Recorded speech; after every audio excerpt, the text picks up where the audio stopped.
Hello, hello, everyone! How's it going? Happy Friday!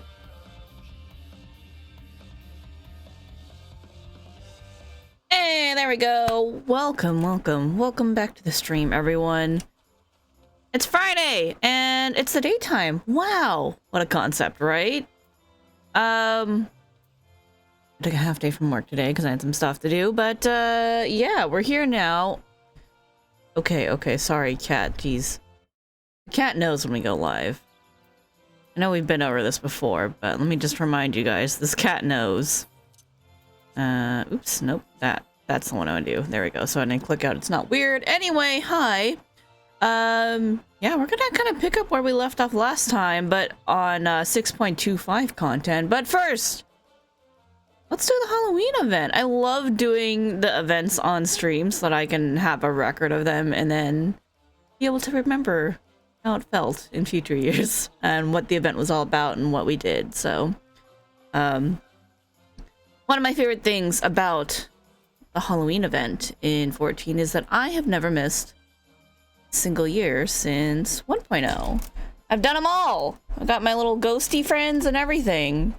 Whereas I'm pretty sure I've missed an iteration or two of most of the other ones.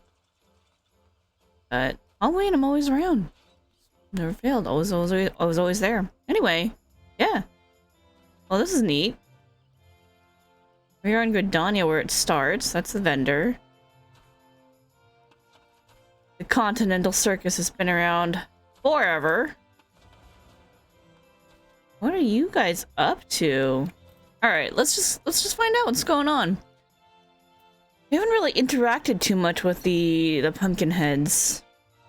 Last year was Spooky Dooky Clown, so, you know. By last year, I mean earlier this year because Halloween was super delayed. But here we are in October doing some Halloween proper. And today we'll go as long as we can. I don't know what the plan is after 6.25 because I don't know how much more stuff we have left to cover, but we'll see. At longest, we'll go until dinner. At least we'll finish 6.25 is the plan. But we'll see when I feel like dying. So, alright. Yeah, because as I mentioned before, my vaccination booster today, and that usually wipes me out, so. Alright. Anyway, Halloween event. Let's do this. A mad masquerade. The Adventurers Guild investigator has the look of a man with a plan. Oh my god, I just remembered the thing that I been wanting to do on stream. Okay. Save that for the end. Alright. Adventurers Guild investigator. What do you look like? My, what a wondrous surprise it is to see you here this fine autumn day, my adventurer friend. Your assistance proved most essential to my past investigations, which is why I would again seek your aid. Have my thanks. Now, tell me, does a traveling circus troupe known as the Continental Circus ring a bell? Oh, yes. We are very well acquainted, my friend. Each year, when it comes time for All Saints' Wake, they set up shop here in town, conducting all manner of suspicious activity. Though they appear to be ordinary performers, each and every last member is the most vile and despicable void sent. That! To do it on a stick to shook! Under the guise of events and festive merrymaking, they carry out acts both mischievous and malevolent. But worry not, for I have a plan. This year we shall hold an event of our very own, thereby supplanting their modus operandi. Operandi? I don't know my Latin. A brilliant scheme, would you not agree? The main spectacle shall be a costume cortege, but for those who without suitable guises, my colleagues at the Alchemist Guild have devised a most ingenious solution. Special concoction that will temporarily transform any individual into a most ghastly visage. That is where you come in. You must transform yourself with our potion and speak with the townspeople to spread word of the event. After giving them a good fright, you will need to dispel the enchantment, thus allaying possible concerns of ill effects from our wondrous brew.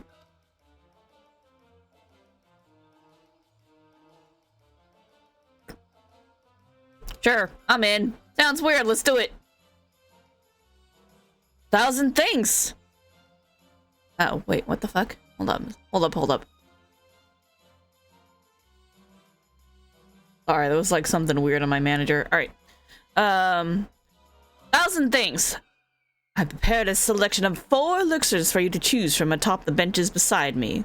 Choose one that suits your fancy and go forth and spread word of our costume cortege. When you finish, let us rendezvous near the Leatherworkers Guild. Best of luck. Okay, so I could be an eyeball, a wraith, Galacat, or a monkey. Ow! Yep, Gala Kitten. Your appearance will be changed after drinking the mysterious concoction. After frightening a townsperson in your transfigured state, dispel the enchantment and inform them of the planned costume cortege. Let's go find someone to spooky duke.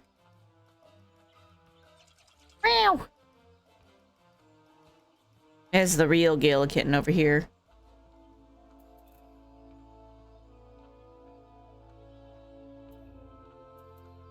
Adoring child. Why aren't you the most adorable little thing I've ever seen? Where did you come from? Did you get separated from the rest of your litter? What am I doing? That's not— I said I was gonna stream a little bit. I'll die later. I'll have the whole weekend to be a dead lump on the bed. How dare you question me? Posture check. I just drink. Kato the Kato, but he's sleeping. Making me interrupt him?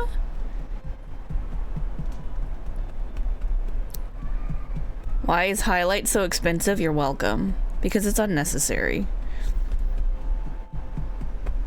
Anyway. Why, if you aren't the most adorable little thing I've ever seen. Where did you come from? Did you get separated from the rest of your litter? Spell the enchantment? Yeah. Surprise, bitches! I'm a cat person, not an actual Gala Kitten. Why are you kicking the chair? Heek! Who are you, and what have you done with that darling little ball of fur? That was you? Huh. I refuse to believe you could have been anywhere near so cuddly and cute. Yo. You know what? I respect that opinion. Gala Kittens are incredibly cute. You mean I too can transform into one of those adorable creatures? And why am I still talking to you? I have a potion to drink. Yeah, I mean, alright, have fun. We spread the word of the costume cortege, but more people must know. Alright, go transform into something else. Neum.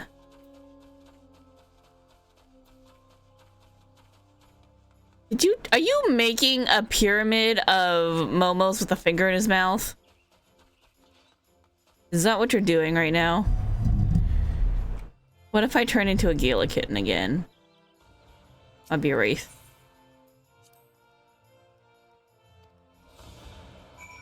Let's go spook somebody.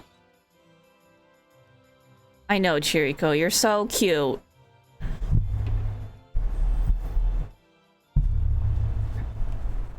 Good cat. Good cat. Stout-hearted husband. By the 12, a wraith! Run, my love, run! I'll fend it off for as long as I can. Yeah, let's...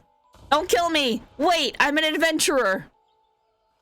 My word! What is the meaning of this? Look, you can go over into the amphitheater and turn yourself into shit. It's kind of fun. I recommend it. Heard tell of the upcoming costume cortege, but I didn't realize there might be such frightful fun. Actually transforming into monsters? Perhaps we'll go after all. Talks to his wife. Alright, enjoy. Have fun, kids. Townsfolk are abuzz with the talk of the costume cortege. Rendezvous with the Adventurers Guild investigator near the Leatherworkers Guild and inform him. It all is ready. Man, what would happen if I turned into the cat twice? See, now I kind of want to know.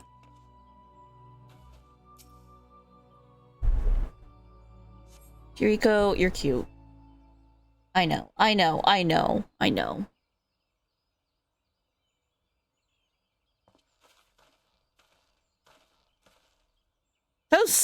So very sorry to have kept you waiting. I've been gravely busy attending to my own preparations. Tell me, how did you fare? Were the townspeople at all interested in attending the cortege? Yep. Seemed pretty stoked. They weren't scared. Well, one of them was. My, it sounds like they were simply trembling with excitement. And to think no small few wished to transfigure themselves. Oh, what a joyous occasion. That they would give themselves so willingly. I didn't ever think to simply take this human form before. Oh, you sussy dick. Who are you really? You're creeping me out. Is this some kind of joke? Investigator, I'm not laughing. We're not dumb. Who are you, really? I suppose you've earned an answer for your compliance. You're a fucking imp. I really must thank you for being so gullible. I did not realize there was another clown in town.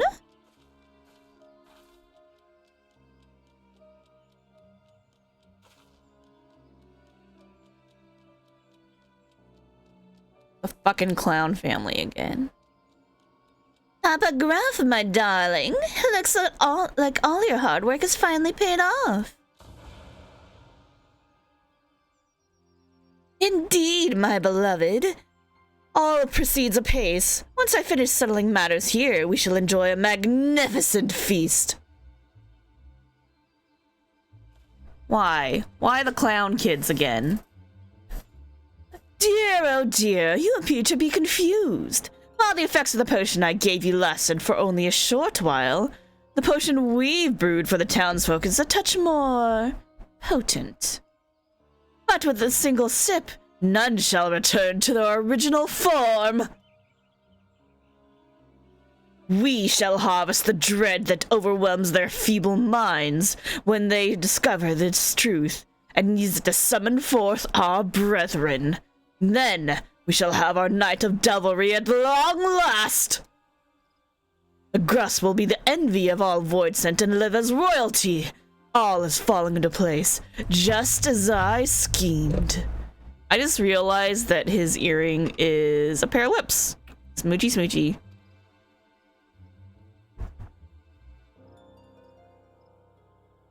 Ain't clowning around. What are you doing, little child? The creature is motioning at you hysterically. What could it be trying to say? Can I help you? What's up, vacancy?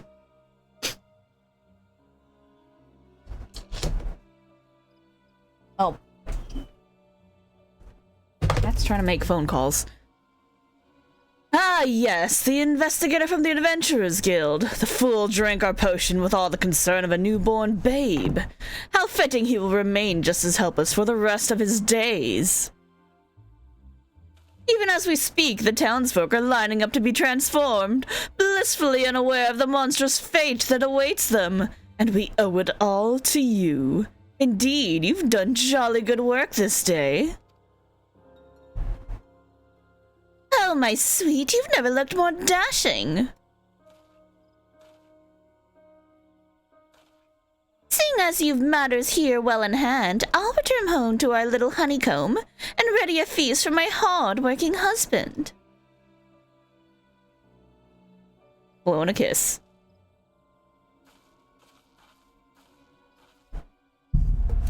Well then, I'd best be off to finish my preparations. It'll be a night to remember. Why, clowns, why?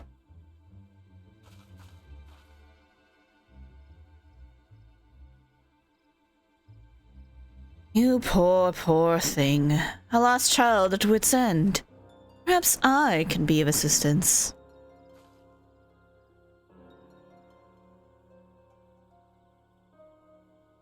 That's not creepy at all.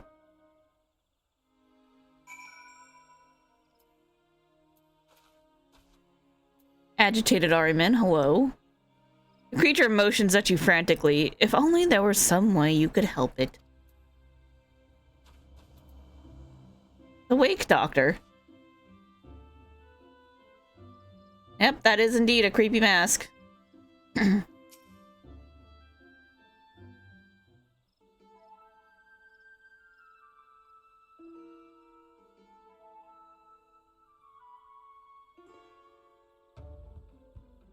Hello?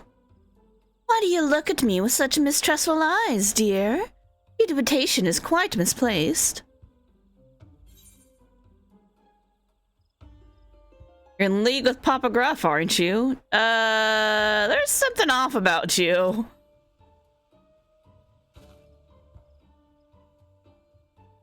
Who are you? Is this how you always treat newly met strangers? What if I told you I have a remedy to dispel this enchantment? Believe it when I see it. Here, drink this. Given the situation, I do not blame you for being wary of gifts from a stranger, but I will gladly drink it myself should that ease your concern. Here you go, little buddy. Oh, look! It worked! You have my thanks.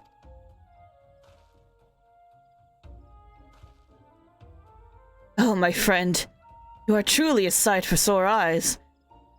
Never in all my years of service I've been so humiliated. I knew those fiends would be up to no good. Knew they would take advantage of the season's festivities, as is their wont. And for all my vigilance, here I am, my very first victim. Oh, the shame of it all! There's a spear piercing my very soul! Thanks to you, I am free of that foul enchantment. I owe you my life, Miss... I fear you'd sooner forget a name as unremarkable as my own. I am but a passing woman of science. I see. May I assume that you are the self-same individual who created the remedy? You may indeed. It's a remedy which has required no small amount of fine-tuning. A frog tongue here, a rat's tail there. But I'll spare you the details. Rest assured, the townsfolk too shall be returned to their original forms with a sufficient dose. As fortune would have it, I made plenty for everyone in case such a tragedy were to befall the city. Now, if you would be so kind as to distribute the remedy to those in need, investigator? Understood. I know not your motives, but I'll look into a gift chocobo in the beak. I'll not look a gift chocobo in the beak. This is the best hand we have to play, and I will accept full responsibility for the outcome, whatever it may be. While I tend to the townspeople, may I entrust you with capturing our crafty clown? Stores of the remedy are like to run dry should they claim too many victims. In that case, I'll remain here to assist. Excellent. Once I've administered the remedy to the afflicted, I shall await you in Miketa's amphitheater. Sounds like a plan. It'll be no easy feat to apprehend Papa Gruff. I have no doubt he will be expecting you to come after him. Everybody loves Raymond? Yeah, kinda.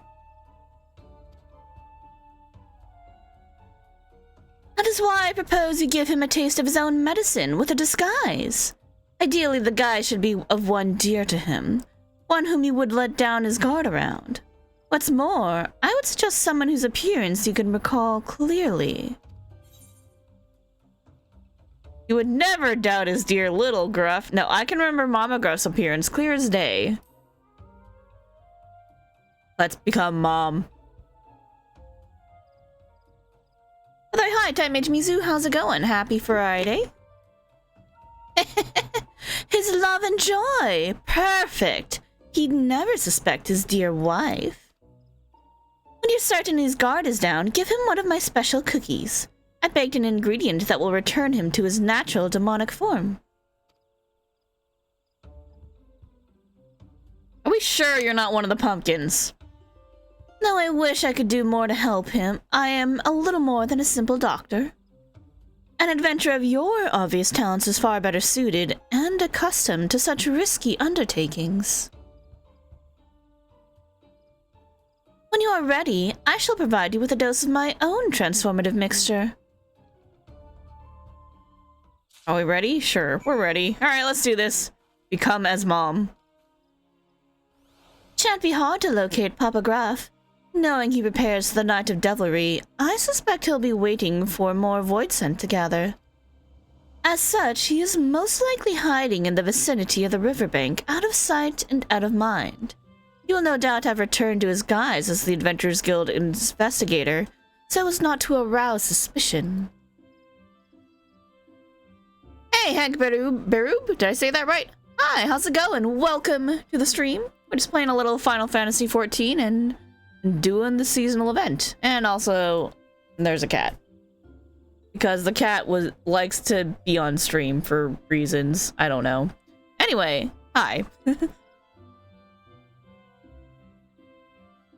Alright, where were we? Now recall an image of his beloved in your mind's eye, and I shall weave it into reality with the power of alchemy. Yep, let's do it. Remember, once you've found Papa Gruff, use whatever guile you can muster to trick him, then offer him my special treat. Turning into mom. Alright, got it. Alright. We are now Mama Gruff. Let's go find him. Is he down here? Yep, that seems right. Okay. Papa Gruff-esque investigator. Oh, my sweet Snurbleberry. I thought you had returned home, Zotimus. Converse with Papa Gruff and persuade him to eat the Wake Doctor special cookie? Yup. Doing it. Doing good, but you'd be better if the Square Enix server was working. Oof. Is it down right now? That's unfortunate. Don't tell me. Is it because I didn't return your goodbye kiss? You know I'm easily flustered. Besides, my love, our plan would be in tatters should a passerby catch us sharing an intimate moment. Oh gosh. Why, I merely wanted to make sure you were safe and sound, dearest. I was worried and wished to be certain all was proceeding apace. I know you've been up to no good, mister. Oh, it's under maintenance? Oof. Hopefully, well, sometimes when I get that error, if I just refresh, it starts working again. I have had that problem before. Let's go with the first one. Let's see where that takes us. You're not- oh, wrong answer, it's okay. I don't remember what she sounds like. Not quite sounding like yourself, dear. Is something the matter?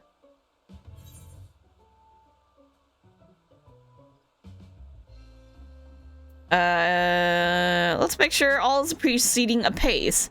I was worried and wished to be certain all is proceeding apace. Came all this way because you were worried about me? Oh, I'm not worthy of such a caring succubus. But fear not, your beloved has everything under control. Thanks to that wide-eyed adventurer, that idiot humans are drinking our concoction in droves. Excellent. Enough with the act. You're not fooling anyone with that performance. You better not be lying, darling. You must have worked up an appetite with all that scheming. Get him to eat the cookie. You gotta make him eat the cookie. You always know well just what I need. But moments ago, I was thinking what I wouldn't give for a snack. I knew you were cunning, but if I didn't know better, I would say you were a mind reader as well. Yep. Uh-huh. Want a cookie? Been waiting for a bit to get your rig back now, and you can't finish your account activation? Oh, that's I'm sorry. That sucks.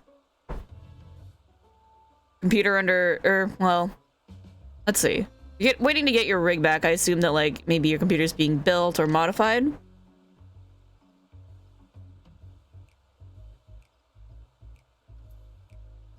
Oh, stop it. You'll make me blush. For you, darling, I baked up a delicious batch of cookies. Here, have a bite. Or I hope you're hungry for ripe souls. I guess we'll try to tempt them with the... We're planning to give him a cookie, right? Let's try the cookie. This could be a dumb mistake, but that's okay. Cookies, my favorite! Well then, don't mind if I do. I'm getting your M2 replaced because it died? Oh, that's rough. I had my hard drive, like, eat it before. And then, well, I run off 2 hard drives, so I just had to replace one before it completely died, but it made the click of death, and that was not fun. Not a fun time right there. Oh, ad break. Okay, hold on. We'll wait.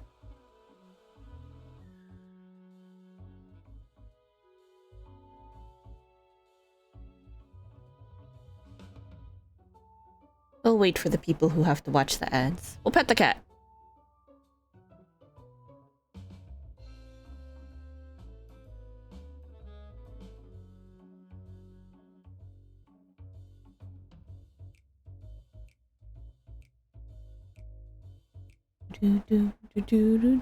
I love this music because it's the up to no good music. And we are exactly up to no good.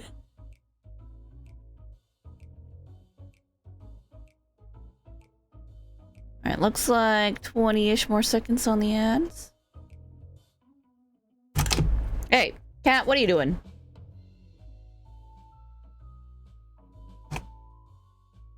He's like knocking shit around with his tail.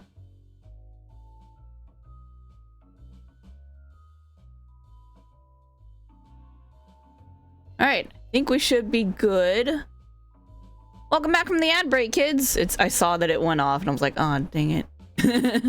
Anyway, since I was able to see it, that there was something playing. I think you guys should be back by now. I think. Anyway, we didn't make any progress. What was I saying? I was saying I have had my hard drive die before, but I run off 2 hard drives, so when I heard the click of death, I just replaced it very quickly. It was not fun. Yeah, I had to like buy a new hard drive as soon as possible. What else is broken? I think I've had...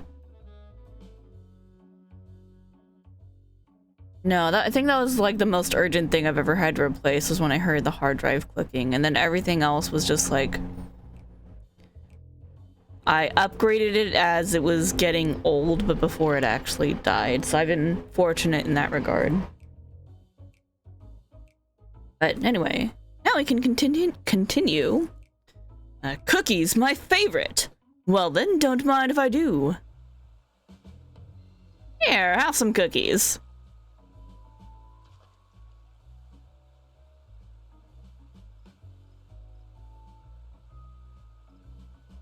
Goodness, it smells delicious. Oh, how I love a treat from my sweet. Eat the cookie. Do we make crunching noises when we get this emote? I want to know. What is this?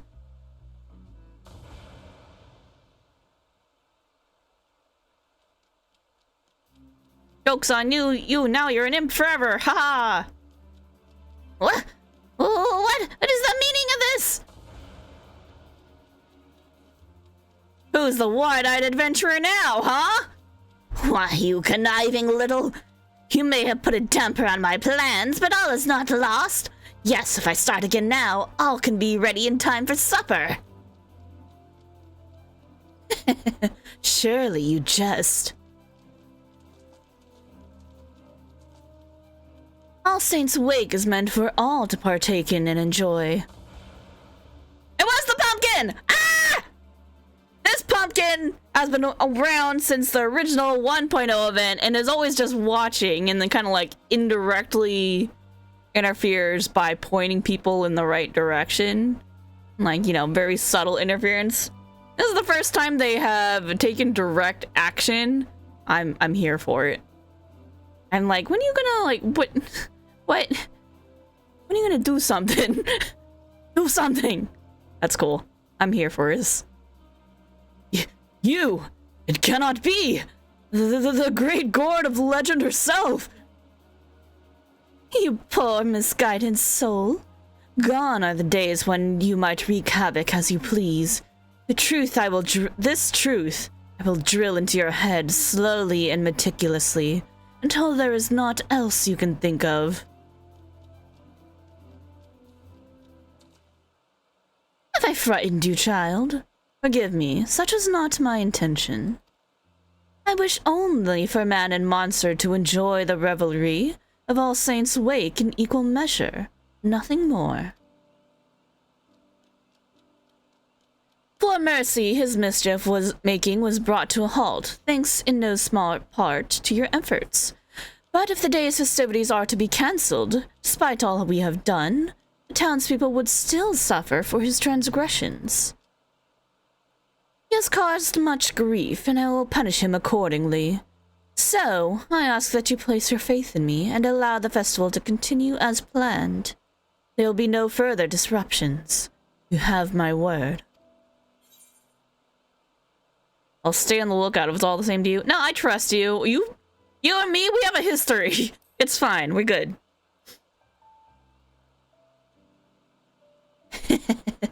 You have my gratitude. Perhaps you should apprise the real Adventurers Guild investigator of the present situation. He said he would await you at Miketa's amphitheater, as I recall. Once you have done so, come and speak with me. There is somewhere I would like to take you, by way of recompense for the trouble this ill-mannered child has caused. Heard that, Papa Gruff? Your child. Until then...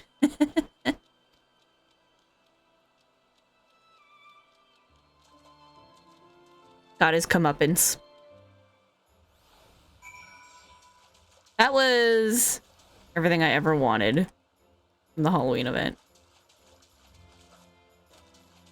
Like, I want to know more about the white pumpkin, and I got it.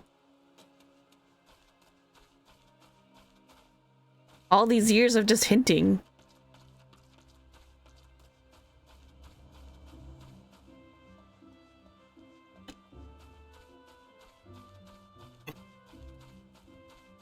I see there are plenty of race and monkeys all around. Oh, and a couple Gala kittens. Anybody turn it on? There's the Armin. Wink. Oh, you fun little kids. Alright.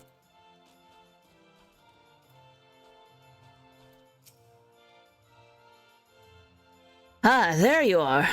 You will be relieved to hear I've finished administering the remedy to all of the afflicted. But tell me, how did matters fare on your end? Oh, you know... Papa Gruff's out of the picture for now. So the fiend has been reverted to his true impish form? I see. Well, eccentric though she may be, if the doctor claims she can keep him on a leash, I believe her. She's right there. And with a surplus of curative potions, I can see no reason why the costume cortege should not continue. I will, of course, remain vigilant for other disturbances. Your assistance has truly been invaluable, my friend. With this trouble now behind us, I trust you will take at least a moment's respite. Why not spend it donning the guise of monstrous and mischievous creatures? Ooh. Wake Doctor's clothing. Many faces! Ooh, there's more!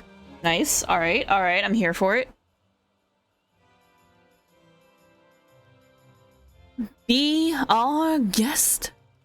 We're not gonna finish that because we don't want to get DMCA'd by Disney. The Wake Doctor is not one to be kept waiting. So, you remembered my request. I am pleased. As I mentioned earlier, there is somewhere I would like to take you, though I am afraid it is a place not easily reached. When you're ready to depart, pray speak with the usher here, and he will escort you. Hello, sir. Ah, you must be the guest of honor. If it pleases you, I shall escort you immediately. Wait, hold on, I want to talk to her again. If you're expecting me to reveal the surprise to you here and now, you are sorely mistaken. Go, speak with the usher. Here we go. I shall take my leave first and make the preparations necessary to receive you. Do not be alarmed by what you see, child.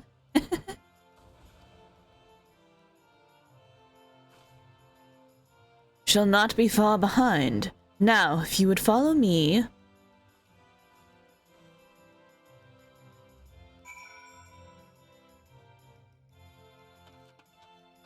Ooh. Genial geyser? Haunted Manor is now accepting guests for the marvelous masquerade. Shall I escort you to the front door? No, not right now. Let me look around here first. Ooh. This is super cute. I like it. Wow. It's really nice. Oh, this is hella cool. Okay, but can I go talk to these imps? Inscrutable imp. Up to something? Me? Never! I'm but a fun-loving imp here to help my fellow revelers enjoy the week. And I can fashion you a very convincing guise for the masquerade. All I need is for you to recall a journey unforgettable. Traverse your memories and tell me what you see. Ooh, alright. I'll get back to you. Rain check. Let me finish this.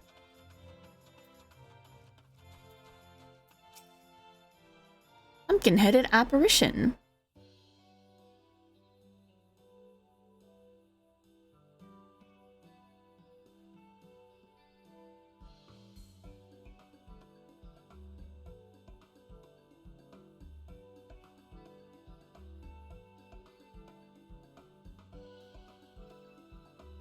Welcome to my humble abode.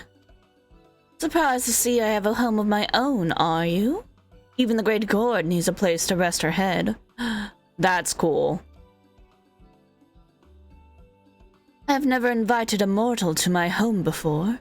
Consider this my way of thanking you for ensuring All Saints' Wake could be celebrated year after year unimpeded. This is my reward since seeing you since 1.0? Oh my god. It's everything I could have ever wanted. You may take yourself. You may. That. Redo. Alright, hold up. You may make yourself at home and stay as long as you like. If you are concerned about Papa Gruff, do not be. He and I have come to an understanding. Some children must simply learn the hard way.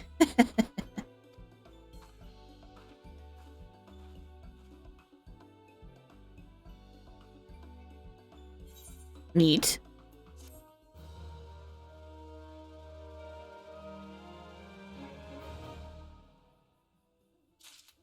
Well, that's awesome.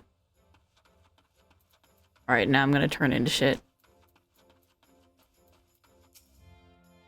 Please. A journey to silence the Song of Oblivion. Good, good. Now think of someone remarkable you encountered in that time. Someone powerful. Yes, that's it. Alright, let's start with an Elzen man. That won't do nicely. Don't worry, this won't hurt much at all. Just close your eyes. You can turn into Fortional. That's funny. Alright, let's check out who all the other ones are.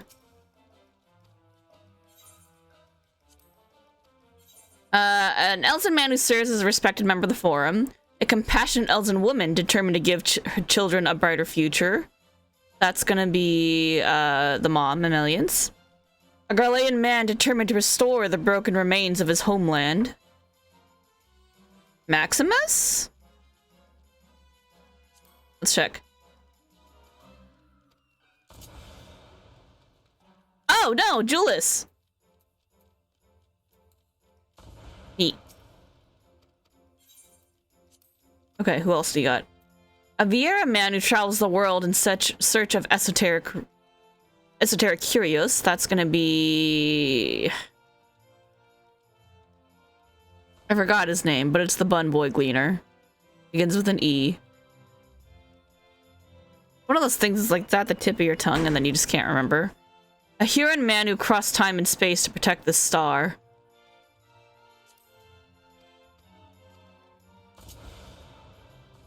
Oh! It's us, the wall. Oh, that's cool! You could be in the wall gear! That's nice. Alright, what else you got for me? What about the other ones?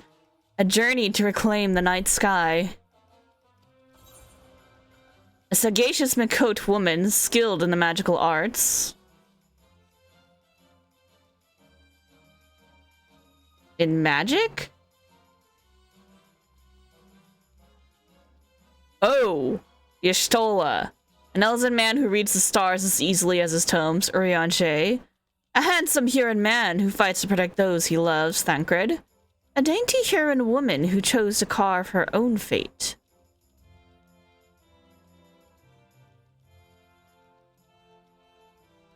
Oh, Reen. A Huron man who keeps his pirate crew in line as their acting captain.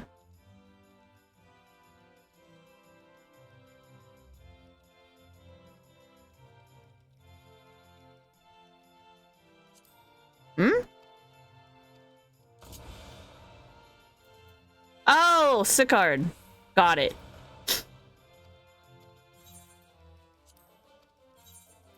A Huron man famed for his skills as a beastmaster.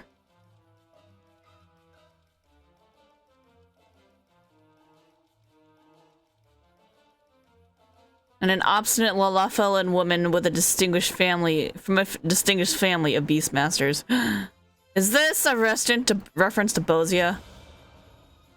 Oh my god, it is Bozia.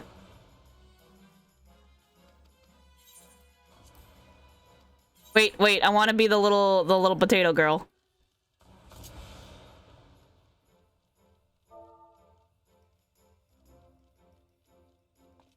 What is it, deride?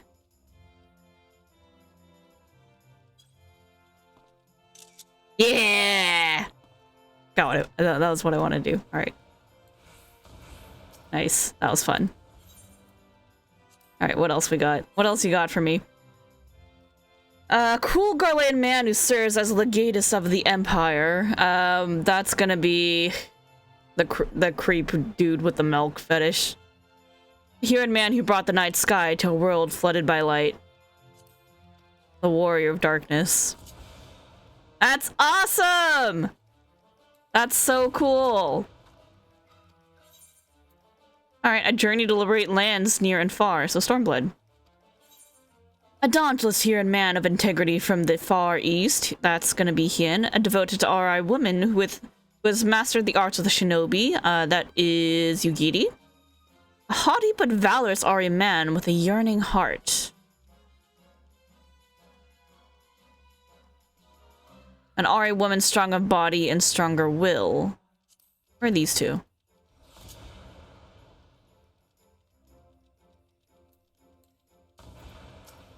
Magnai and Sadu. Magnai and oh shit, that's the wrong one. Sorry.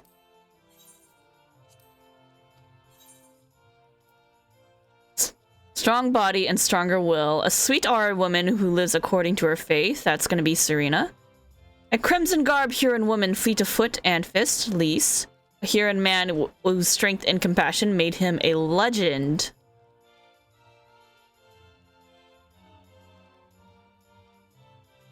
What's this one?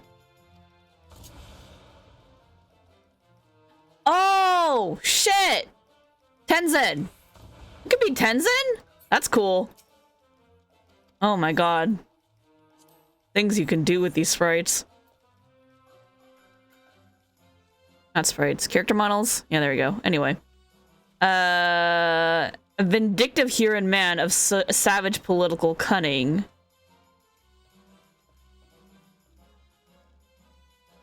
Political cunning. This fucking Asahi. Ugh.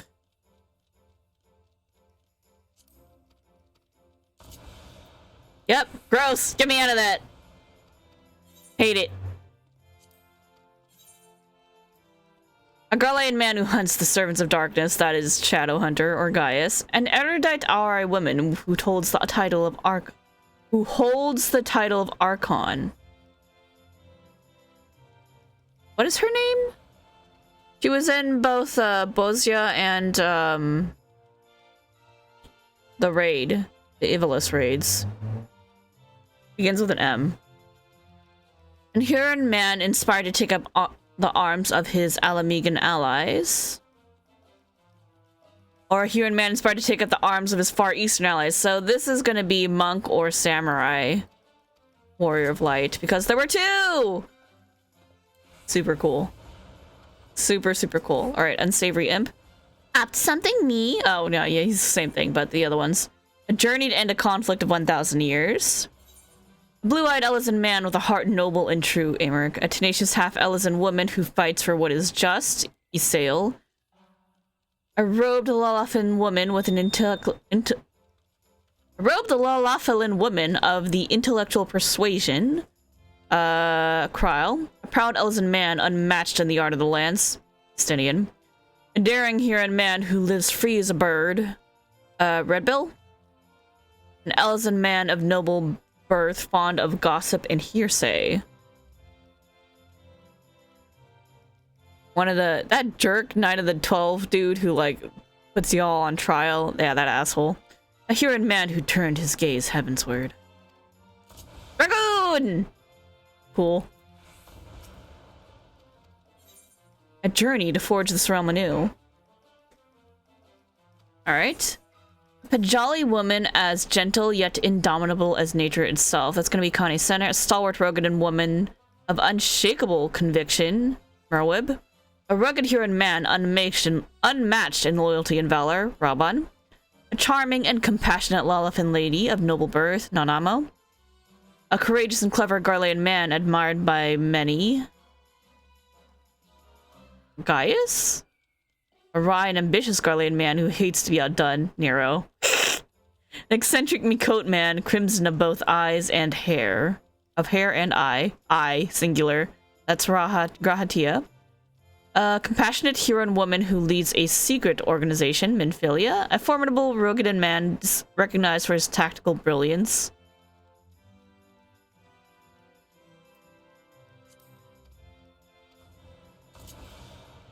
Oh! I don't know. I mean, he's forgettable. We killed him so fast both times. It's sad. Sad, really. A stunning Miqote woman famed as a peerless songstress, Flamine. A Huron gentleman with an irrepressibly inquisitive nature, Hildebrand. A loyal Miqote woman who assists a gentleman inspector. That's funny. Yeah. A Huron man who began a life anew in a realm reborn. Nashu surprises. That's funny. Alright, anyway. You wish to have words? Very well. What would you know? What is this place? Is your memory as fleeting as your lifespan, child? As I told you before, this is my home. You're welcome to come and go as you please. Who are you? You need ask? My head is not merely for show. I am the Archfiend feared and revered since time immemorial. The great Gord, who once led legions of darkness, is in fact merely a title held by those in my coven. Each generation the knowledge to control denizens of the void is passed down alongside the appellation. What is it that you do exactly? I watch. My ancestors once bound the void sent to their will as a means to wage war, and cause irreparable harm to the world in doing so. Remorseful for their actions, they swore to never be complicit in such tragedy again. We have watched ever since. Our goal is not to harm the minions of darkness, but to educate them. Show them that peace is an option. I have spoken enough. I had not realized entertaining a guest could be quite so thrilling. Neat. Yes, yes, up the stairs you go. Careful not to stub your toes. That was cute. This is so cool.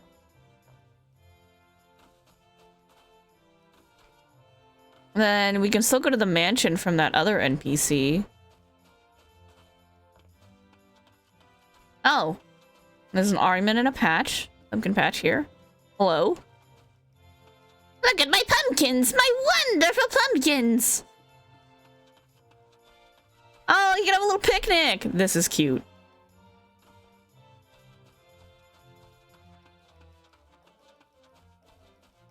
I dig it. I dig it. This is a really... They did a good job with the event this year.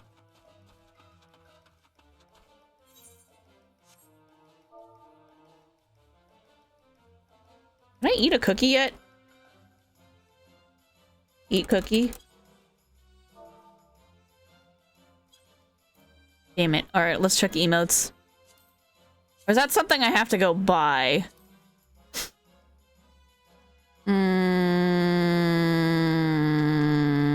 Nope, don't have it.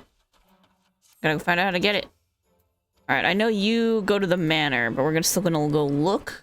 See if there's anything there.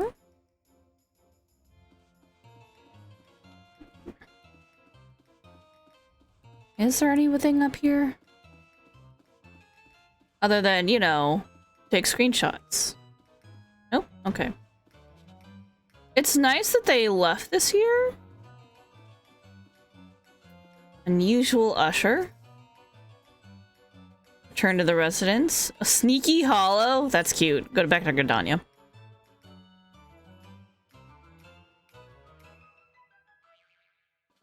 Okay, but I want to eat cookies.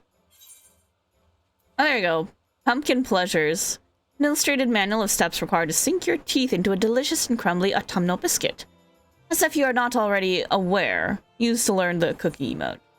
Ooh, and we can buy the caged wisp. Nice. We're not going to comment on how I still need to clean up my inventory. Don't worry about it.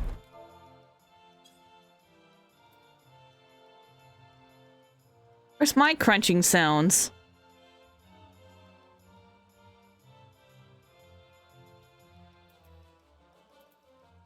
I want crunchy sounds. And that's how we get pumpkin things. Alright. Well, neat. That was fun. But let us... It is time to do Hildebrand.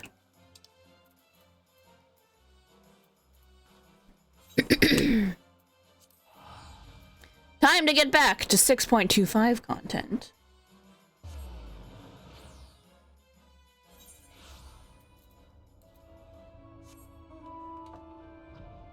Whee!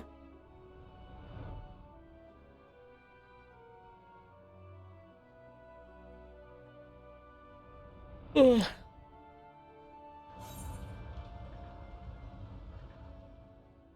So, when we last left off, we got up to the moon to go look for Inspector Hildebrand, found too many Hildebrands, and then we met our dear beloved Poo-Poo, who is adorable, and I need to make sure I have the right voice mod thing set up. Alien? Yep, alien. Alright, cool. We're ready. We are ready to go. Okay.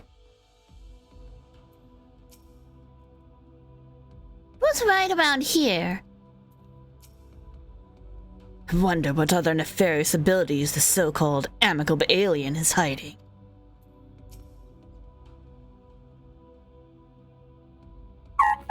My ship's matter duplication facility is prone to the occasional glitch. I should probably have that looked at. Yeah, so Poo-Poo accidentally cloned a whole shit ton of Hildebrands. And then, you know, they zapped most of them to get rid of them, but apparently one was a little crazy and fucking ran away. So we gotta go find him and get rid of him, so there's not too many Hildebrands running around.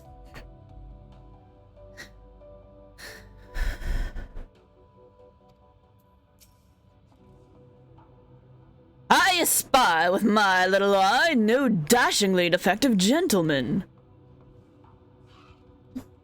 We can't have made it that far on foot.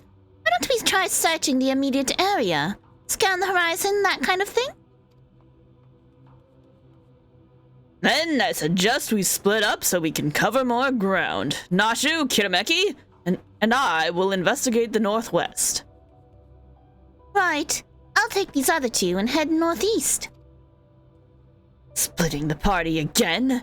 You're leaving me with the aliens? Oh, relax, Bright Eyes. Have a nice chat and I can disabuse you of all those strange conspiratorial notions. Oh, and we can get to know our new friend here. I love Poo Poo. Can I have one? By the way, these things are a goddamn nightmare if you ever read the description. Let us be on our way as well. With Kirameki in the van, if you please. Oh, they're gonna walk with me? Alright, cool. When you're up in the sky, our world's a pizza pie. Oh, so pretty. Being on the moon reminds me of that time I was blasted all the way to Dolomud.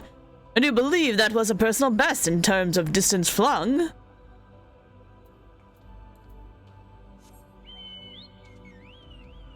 If I mount, okay, cool, you guys will just come with me, because I ain't walking, man.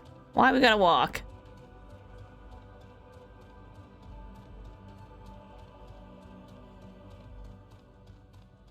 Whee! And we land. Cool. Come along. Discuss the Cradle of Darkness. Behold the sublime vista. It's as if the moon herself breathes beneath our feet. Oh, look down there. They have their very own hot spring. My dear Nashu, what are you observing is no hot spring, but a natural reservoir of ceruleum. With such a rich resource to hand, it is no wonder they can afford these palatial residences. I'm glad you're here to educate me, Inspector. I was about to take a quick soak.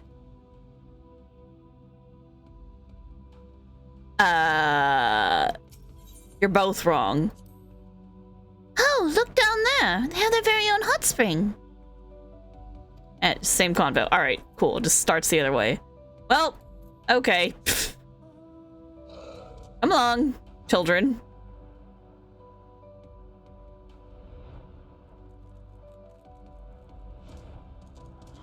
Hammer-struck thinker.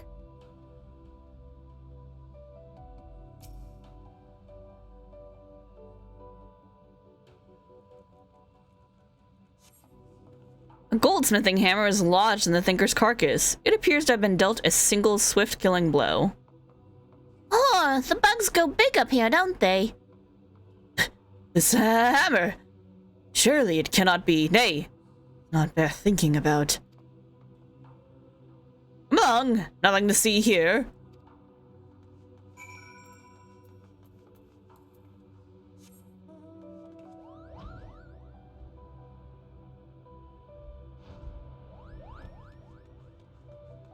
You come along. Discuss the starry sky. Not a single cloud in sight. In fact, I've never seen the night sky so clearly. Now that you mention it, it's been nighttime the entire time I've been here. How much longer until dawn breaks, do you think? Bro. We're on the moon, it don't work the same. Same convo? What a dazzling display of stars. Okay, I should just start with Hildebrand because he talks first. Alright, I just wanted to see if he said anything different. And then now... Oh, it's a hammer-struck moose. Godbert, are you up here?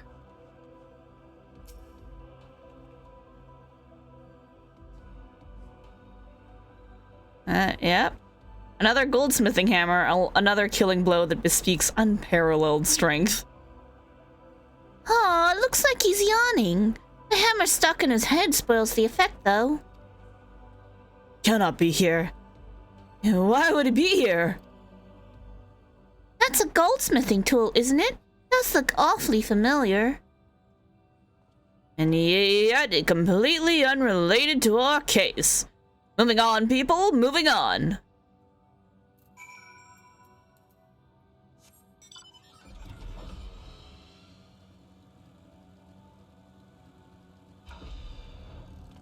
Trail of fancy footprints.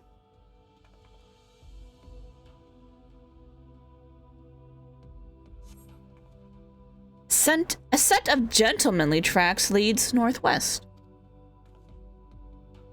Aha!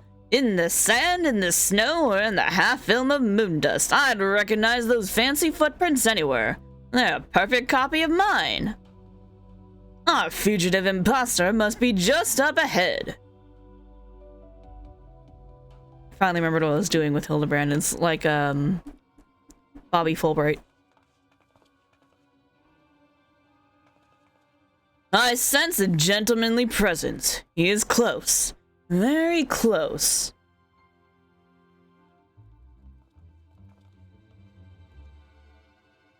No clones in the northeastern quadrant, that we could see.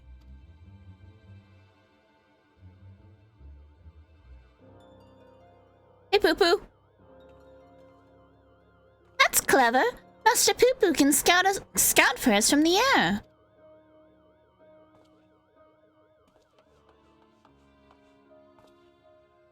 Aha! I found me!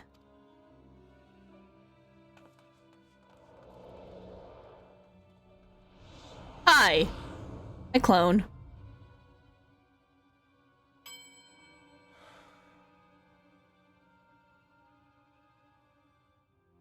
Kill the clone! Why? Why did I flee? He seems sad, downcast. Very un-inspector-like. Flawed creation to be sure. Such negative emotions would never mar the heart of a true Mandeville man. Yep. Oh dear.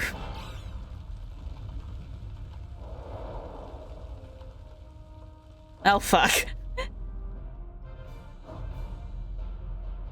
Oh boy.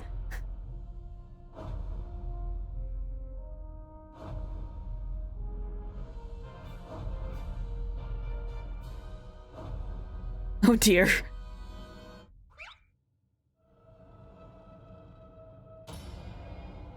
Oh. You okay there, buddy?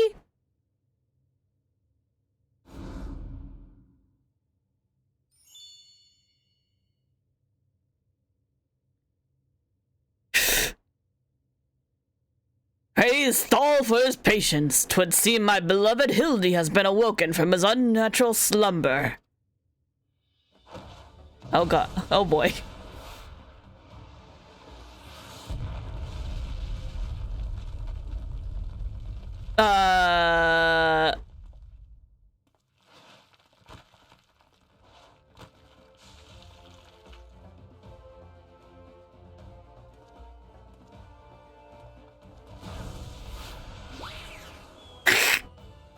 Damn!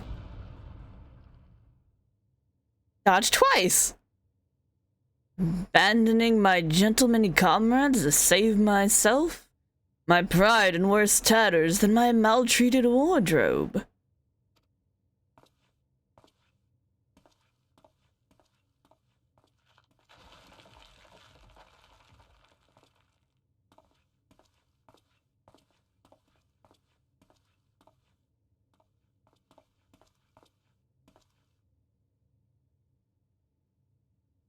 My fatherly love denied?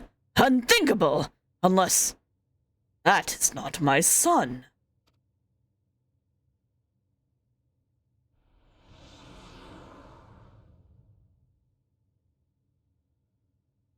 Yep, that's the one. Oh, yeah, get fucked. Sorry, Hildy.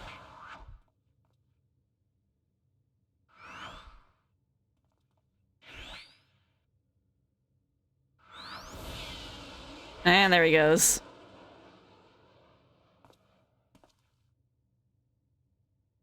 That's his boy.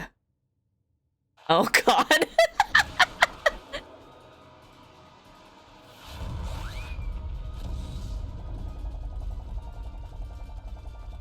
This shit is the best. Oh my god. Is he moonleaping? That's new.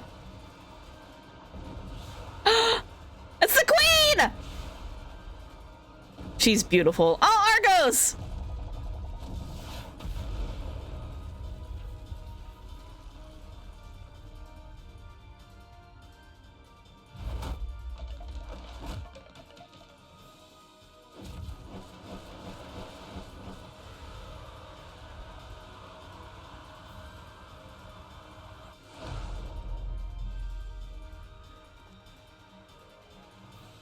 Another clone of me survived?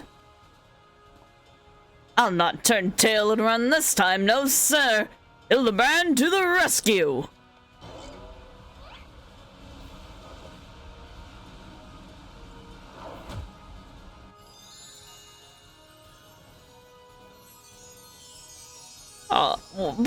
What the? Oh, okay, okay! Well, now there's two. Round and round as fast as I can. I can't slow down. I'm a Manderville man. Manderville dance of the ephemeral twins.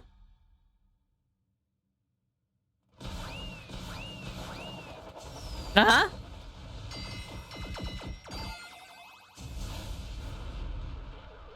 A spinball. No, Popo!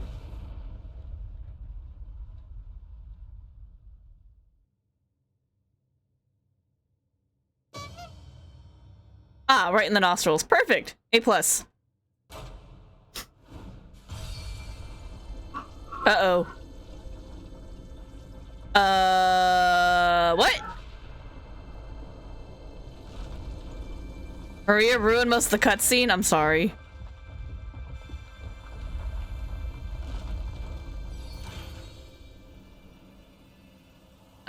Hello?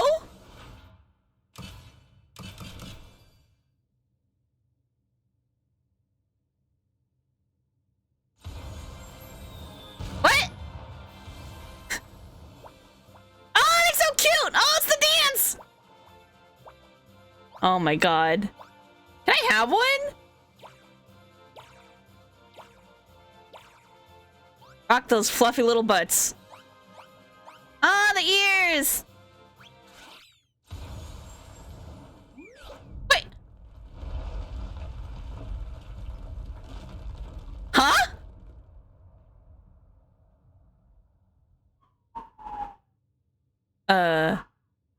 Now I know I'm dreaming. That can't possibly be real. Ah, that was a little something we were preparing to welcome the people of Atheris. I almost forgot it was still there. It activates by nostril? Oh, poo-poo! Oh, you poor kid. Oh, my little alien.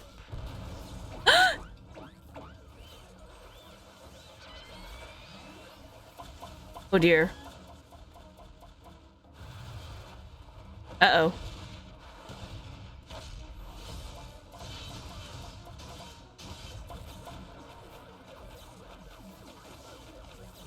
Is Godric gonna fix the ship like Manderville style and questionably? Is that what's about to happen? That's a lot of stuff. A lot of stuff. There's the Coblin and Kidu for some reason. The merge appears to have stopped. But just look at all this junk.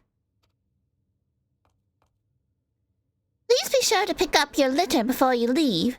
The moon belongs to everyone, you know.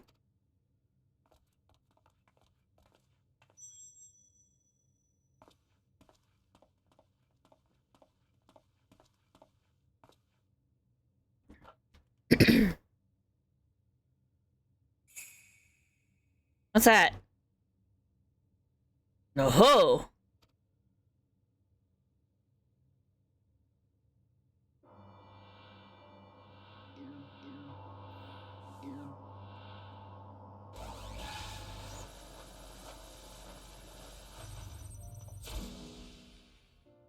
And we've deconstructed the last Hildy clone. Hildador, Maximilian Vanderbill! How glad I am to see you up and about. Your mother will be beside herself with joy.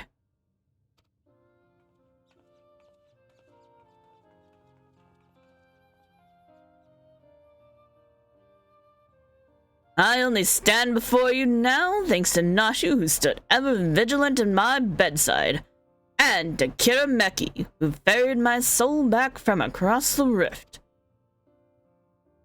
You're welcome. My son is indeed blessed with comrades of quality. You have my heartfelt gratitude.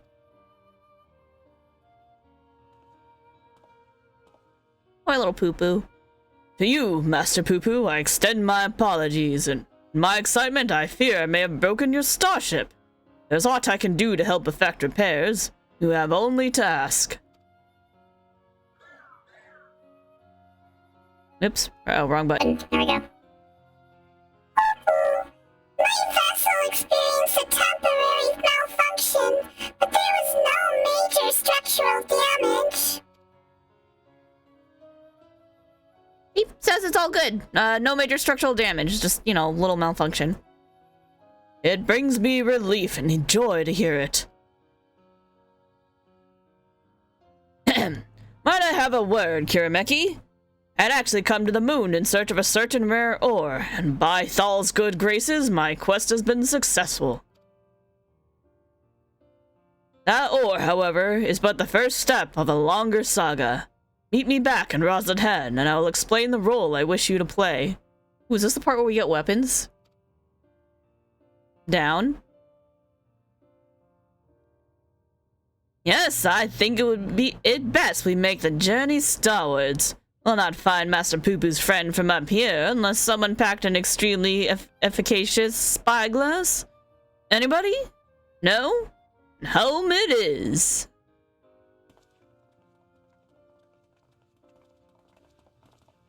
The only thing is, the Bobby Fulbright voice now hurts me deeply.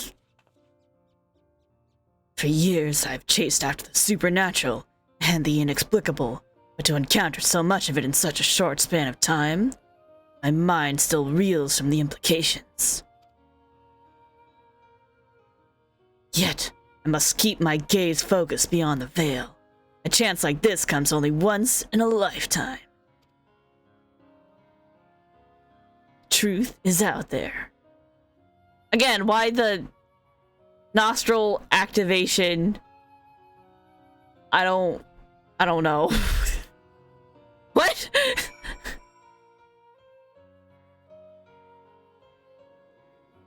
Oh! Hey, we got teleported.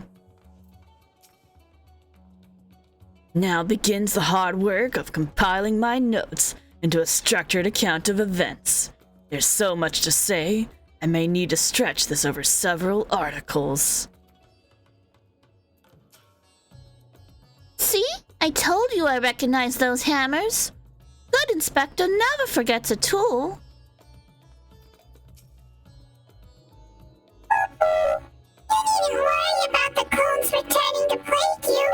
The vaporization ray disassembles matter on a molecular level. That's... could be cause for concern, except you're so darn cute, I'm just not gonna worry about it. Ah, how lovely to be back on the star of my birth. Father did not tarry to chat, but said something about returning here with a trusted employee.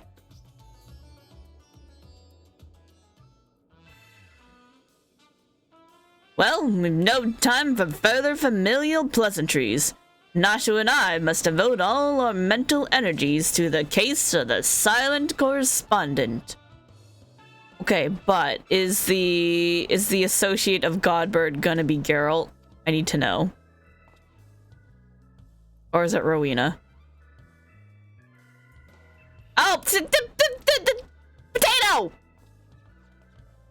My keen inspector's sense impels me to begin our search in that direction. Make case, my companions, for justice waits for no man. Not even one who is little and blue. Inspector, wait! Can't justice make an exception for me?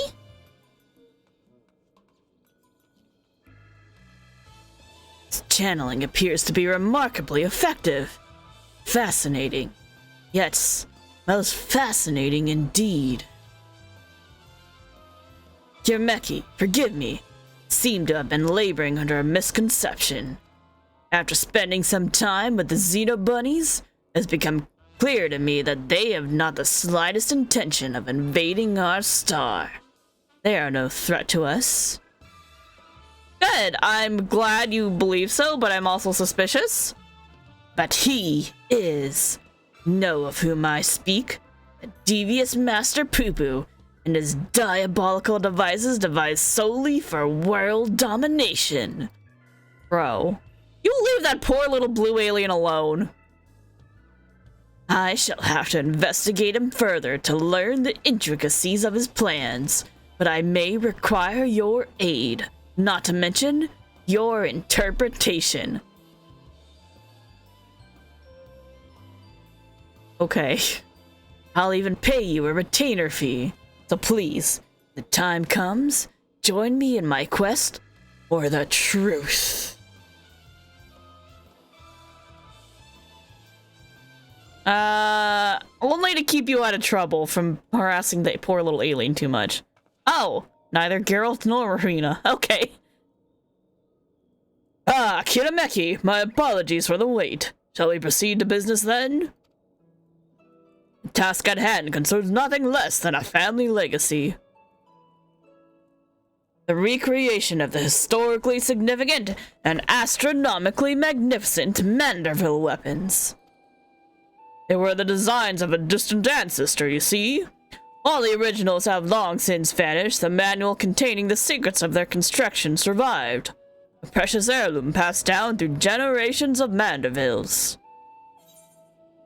Why the sudden passion for weaponsmithing? Aren't your hammers built for hammering gold? Why the sudden passion?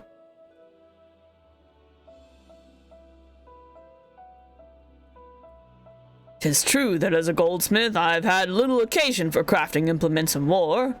Why this project and why now, you may very well ask. I shall very well tell you.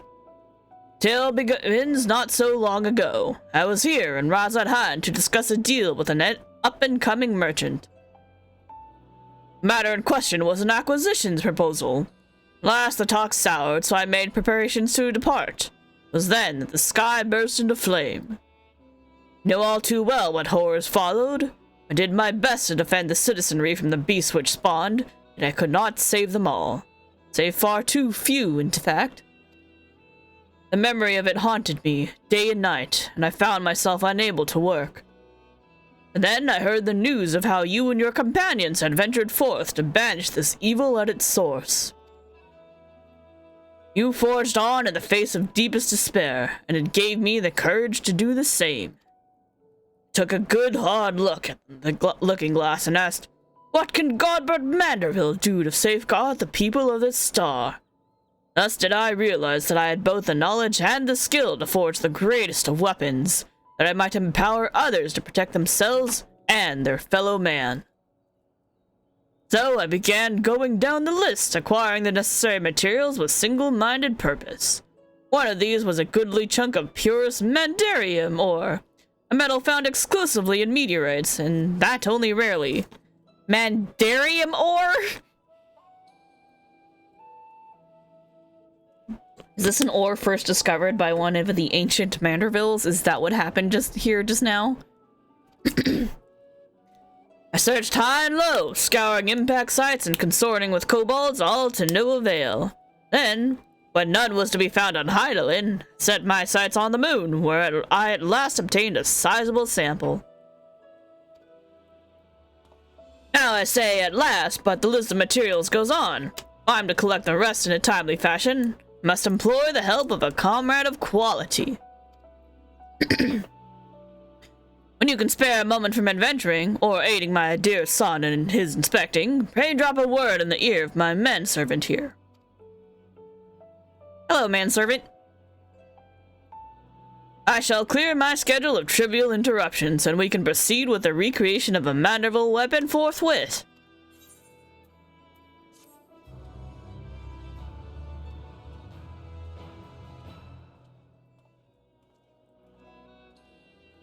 Nice.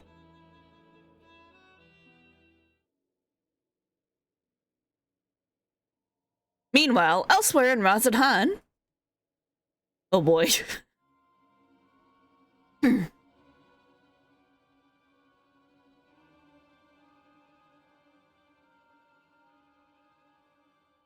Not the mystery person. Suspicious smile. Eat.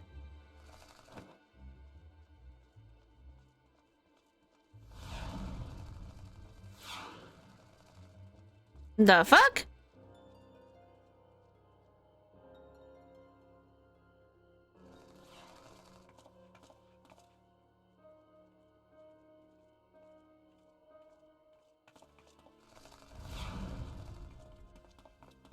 What a crafty person.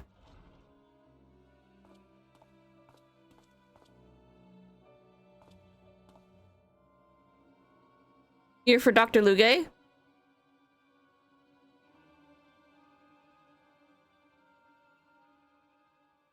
Oh, that's a fun face.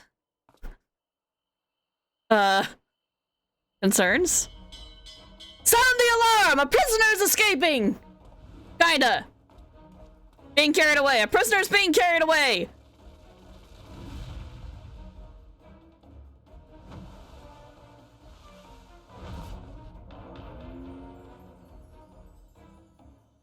How majestic? Question mark? Oh god.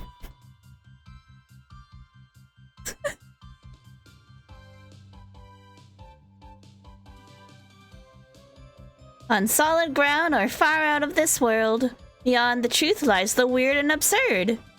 A beloved son, he's second to none. Our agent of inquiry, Hildebrand Manderville. Definitely not an alien clone.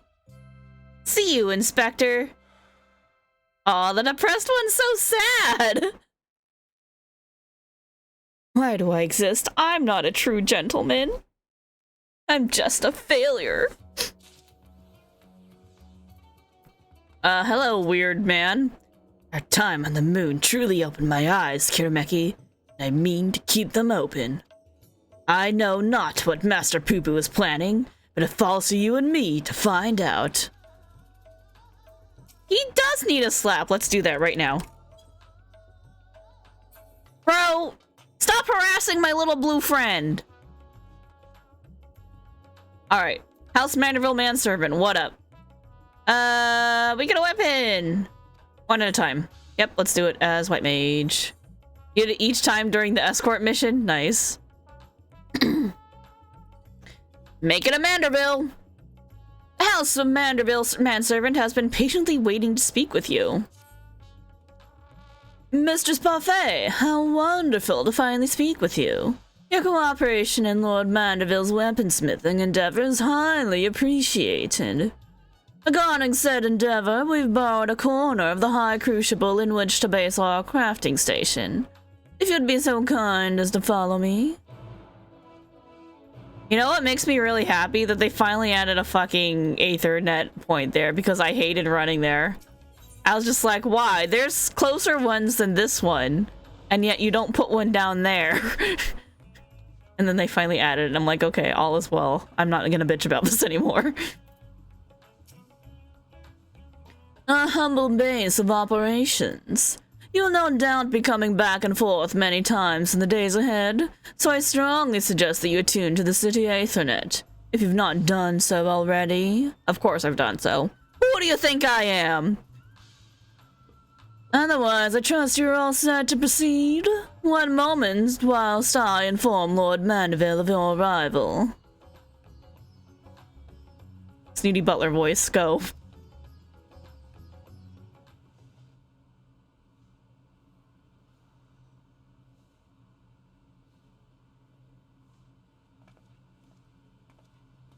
Hi.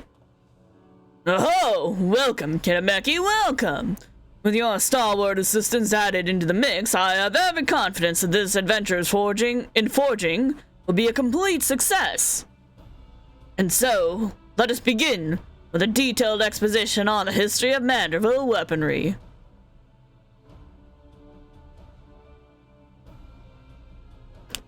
Hold on, water. First of all, when I say Manderville weaponry, what I refer to is a series of masterpieces crafted by the legendary artisan Godbrand Manderville, the first lord of House Manderville. Made with mythical Mandarium, these purportedly peerless armaments are perhaps our most prized treasures. Or at least they were until someone misplaced them. Terrible housekeeping, that. Fortunately, the time-worn manual in which Godbrand penned his secrets is both intact and still within our possession. Thus was that precious family heirloom in hand, and a ready supply of pure store. I intend to recreate what was lost. This work, however, cannot proceed without a few more key ingredients. I should like to call upon you to procure said materials, as well as provide a seasoned adventurer's perspective on the fruits of our labor. Leave it to me. I'm all about fetching shit, apparently. So, you know, we're good.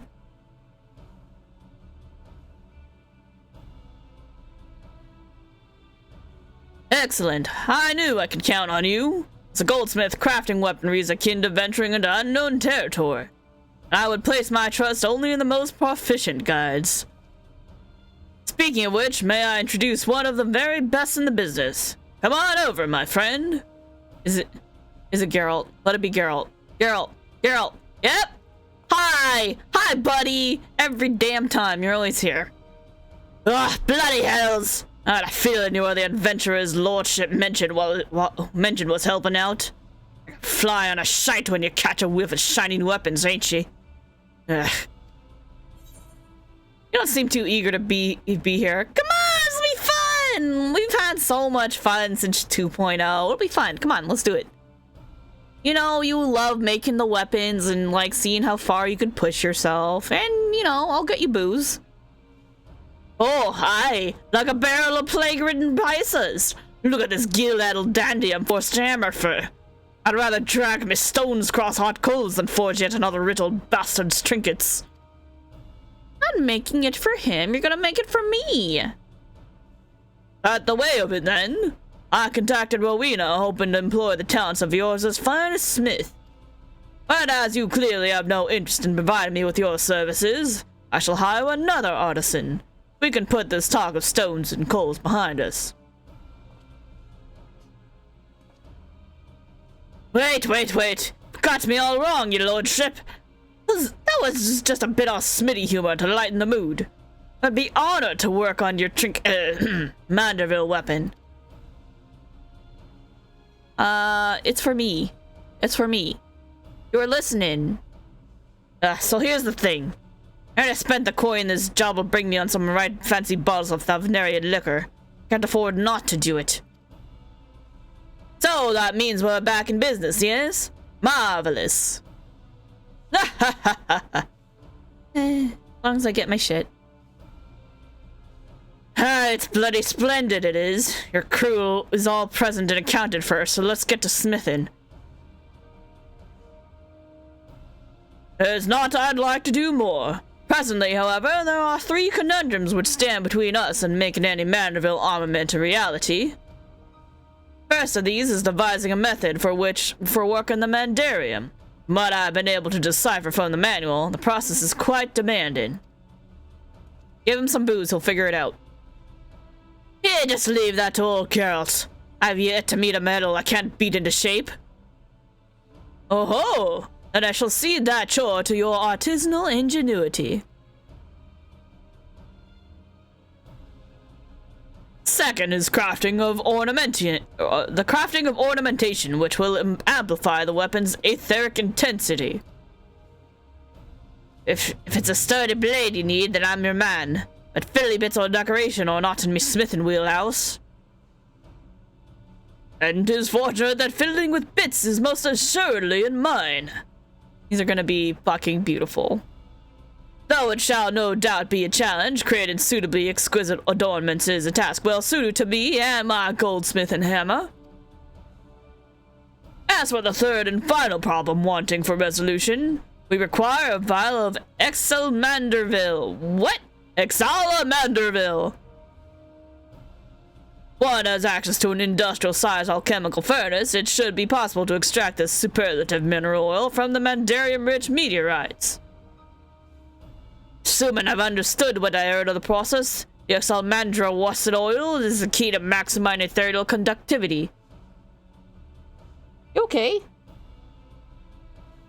Hi. What's up? Started twitching in his sleep.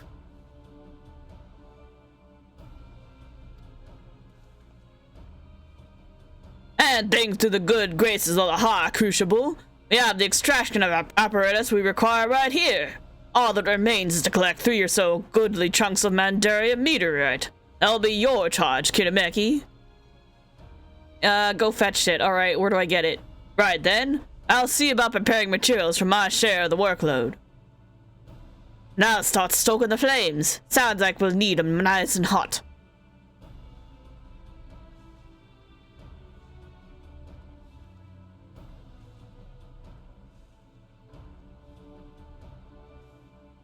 This cat's using my arm as a pillow.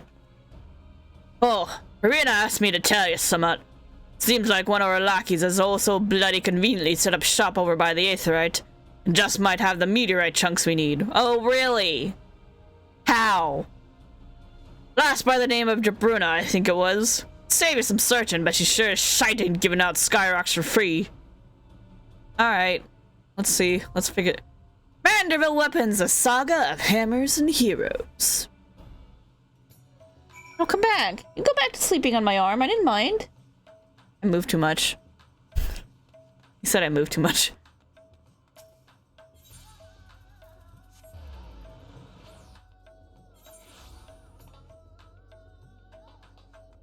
Hi, Jabruna.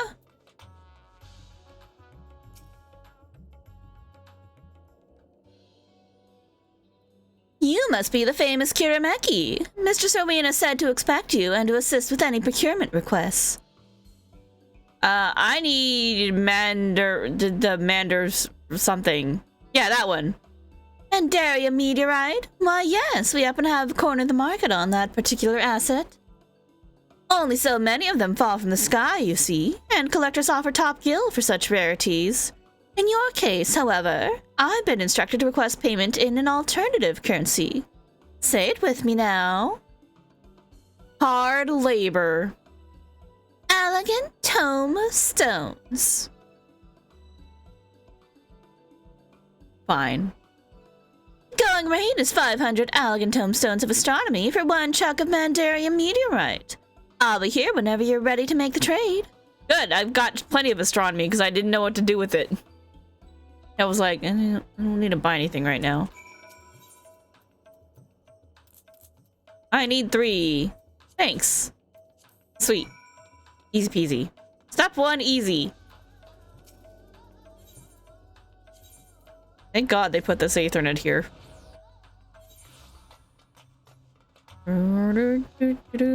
Hey. Have you guys seen a trombone hero track for this? Because it's pretty damn good.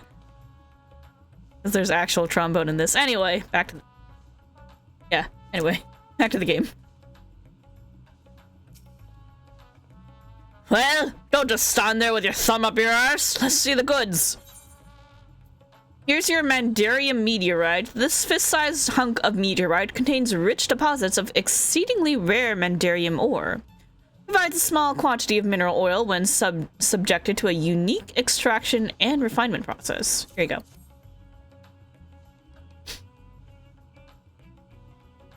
Aye, these are proper sky rocks and no mistake.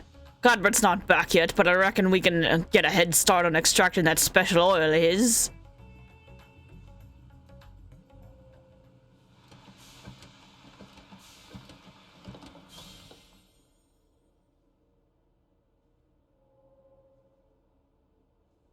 Bugger.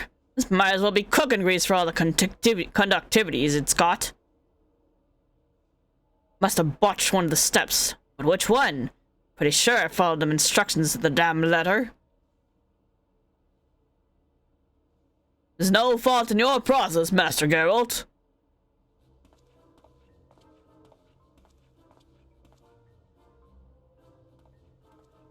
Do we need to get Julian involved in this? She's got a pan. Oh, And how do you explain this bottle of weak pisser sitting on me anvil? Has to undergo the final treatment. An advanced oil pressing technique passed down through generations of Manderville lubricant enthusiasts.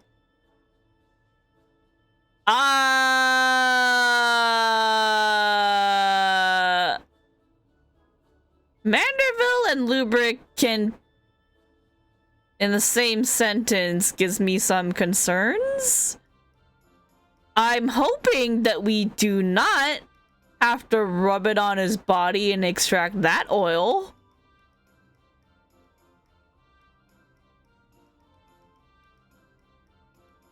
I have concerns.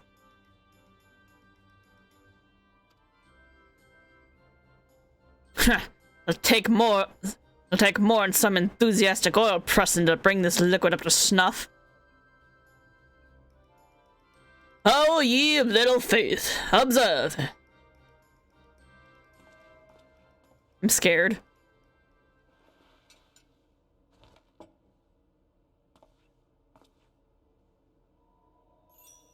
Oh god.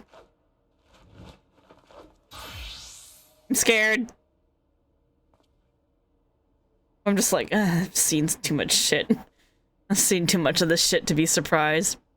Hey, gods, man, what in the hell are you stripping down to your small clothes for? Should've known you were just some degenerate fop. And don't worry about it, it's fine. Does his best. You do your best work drunk, and he does his best work naked. It's fine. It's fine. Just don't worry about it.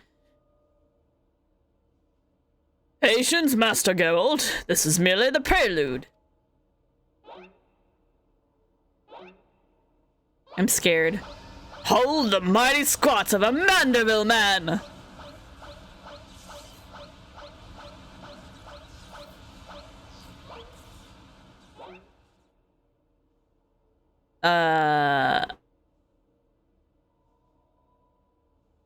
This should be enough to get the juices flowing. Now to demonstrate the aforementioned techniques. Single drop, a potently empowered Manderville perspiration.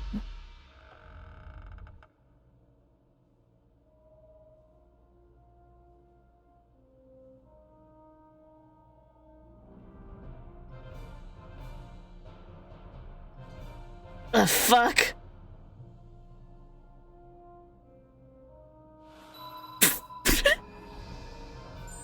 Oh my god, why? Okay, look, at least we didn't have to rub the oil on him. Your gods, it's full of stars. But that don't change anything. You're still just an eccentric old bugger prancing about and sweating on things. Just go with it, man, it's fine.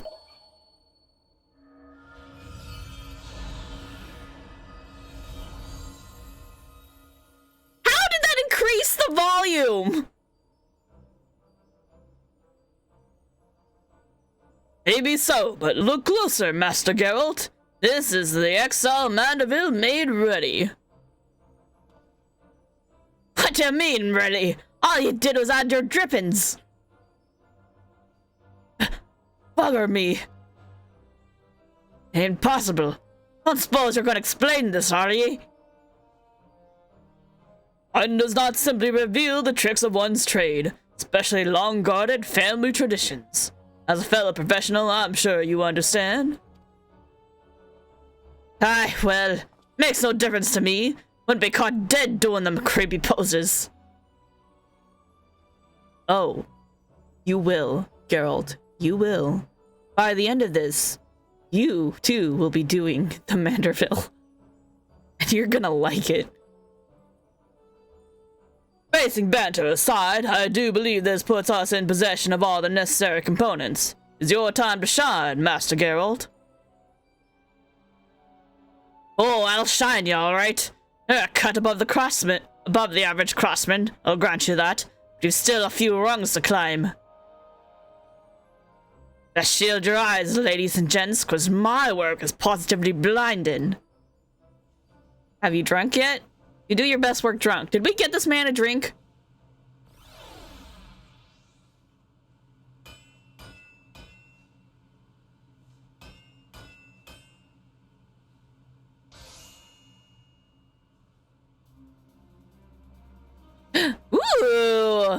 That's nice looking. Success! Just as I predicted. That right there is a collaborative masterpiece. A Manderville cane. Yeah! Looks like a sin eater. That I would leave to see my ancestors' wondrous forge work recreated. You've made me a happy Manderville man, Kirameki. Let's not break out the bubbly booze just yet, your lordship. We've got a ways to go before we can call our work finished. This is the base, right? Master Geralt is quite right. I've neglected to properly explain that this is but the first stage of a much grander creation. The bare bones of the weaponry, if you will. Ah, now begins the endless chore of refinement, which means I'll be stuck here for gods know how long. I am loath to monopolize your time, my good blacksmith, but the manual is written in a most confounding cipher. I'm not even certain when I will finish decoding the next step in the process. So I'm to sit idle then? At least I have a few bottles of quality liquor to keep me company.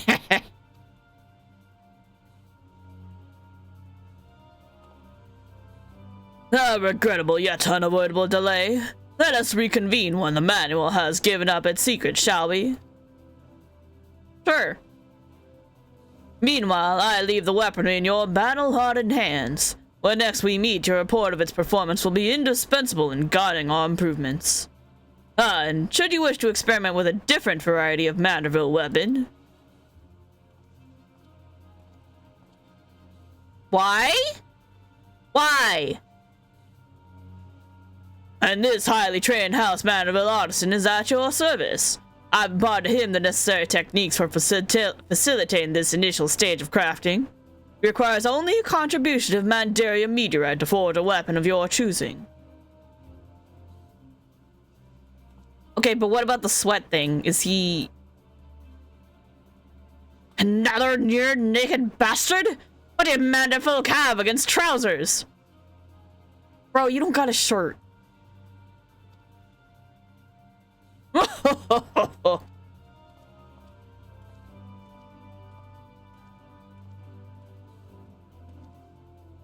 Know what? I don't even want to know. Just leave the smithing to me. When I do a job, I do it right. So he's got magical sweat too? What? Well then I shall return anon. I'm most eager to see the next stage of our masterpiece take shape.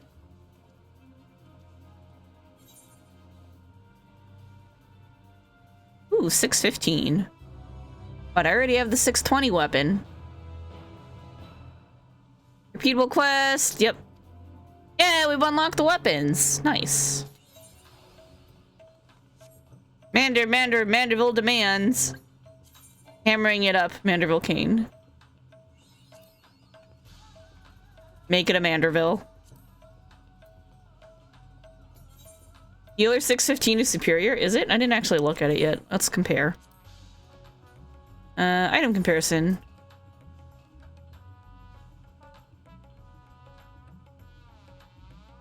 Oh, the secondary stats. Oh, you're right. That is better.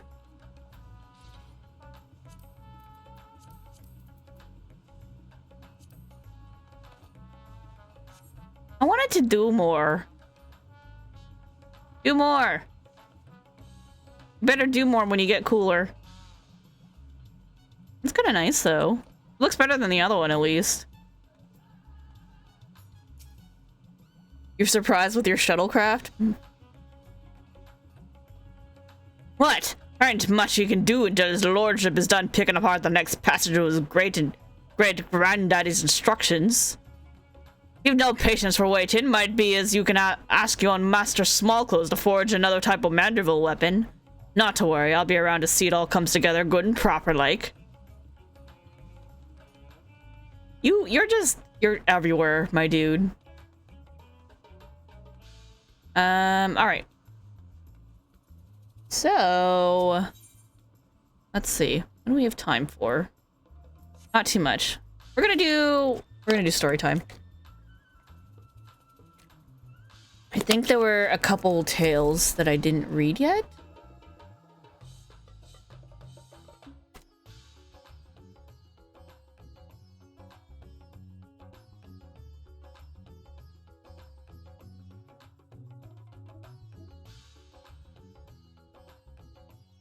Let me see. Yep, okay.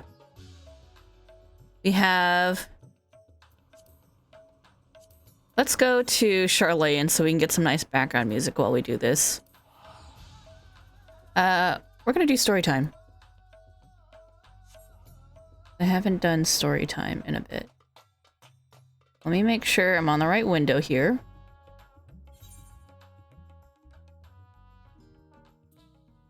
That's the wrong window.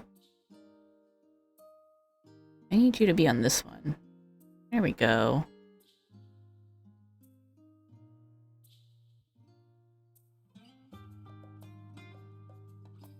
Story time.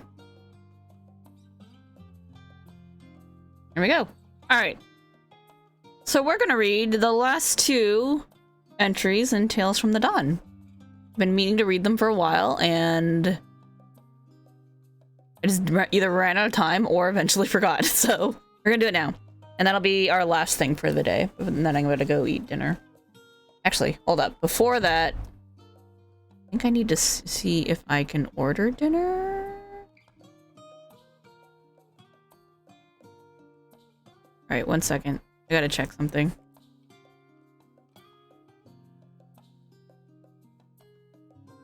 Just enjoy the music while I'm looking into my food situation here.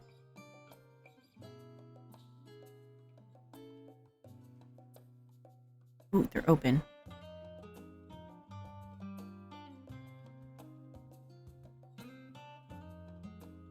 Okay, hold on. Just listen to the music for a bit. I'm gonna order dinner. And then we will do some story time.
Alright, I'm back. We should be good. I think, anyway. Alright, so let's go ahead and read this. A question of life. Few things in the world can be crueler than kind words. Oh shit, I forgot to change the title. Sorry. False start, false start. Story time. Tales from the Dawn. Okay. Few things in the world can be crueler than kind words, than the presumption of understanding. All will be well. Fret not. 'Tis passing weariness. I'm always willing to listen. The empty platitudes echoed in his mind, polite dismissals wielded to render feelings insignificant, smoothing over jagged grief, paring away thorns of anger, until what remained could be molded into a socially acceptable shape. Sometimes he would resist, bristling at sympathetic colleagues, clawing at their consoling hands as they urged him to bury his demons. But they would only look down at him, pity plain in their eyes. Tell them what they want to hear. And every time, he was accepted once more, and the sacred pretense of harmony restored. But this time I am surely beyond acceptance. Hermes stood on the prime artifice, high in the skies of Catesis Hyperborea. From the lower levels, the emergency announcement echoed faintly. Dangerous creations may be on the loose, droned the pre-recorded voice, and the facility had been placed in a state of alert. A field of dampening magic hung over its dimensionally interconnected spaces, suppressing the abilities of all present save for authorized staff. All this chaos at my whim. With a hand greatly enlarged by his transformation, Hermes reached out to the facility's Aethernet. He commanded more enclosures be thrown open, and images etched in light confirmed the result. The specimens thus released would fall upon his pursuers, whose priority was not their well-being. In their haste, they would slaughter rather than subdue, and the blood of those innocent creatures would be on his hands. The choice is mine, and mine alone, and so too the blame. His heart wrenched with shame, but disadvantaged as he was in both strength and numbers, he had precious few options. Never before had he offered violent resistance to anyone, and merely anyone his pursuers were not.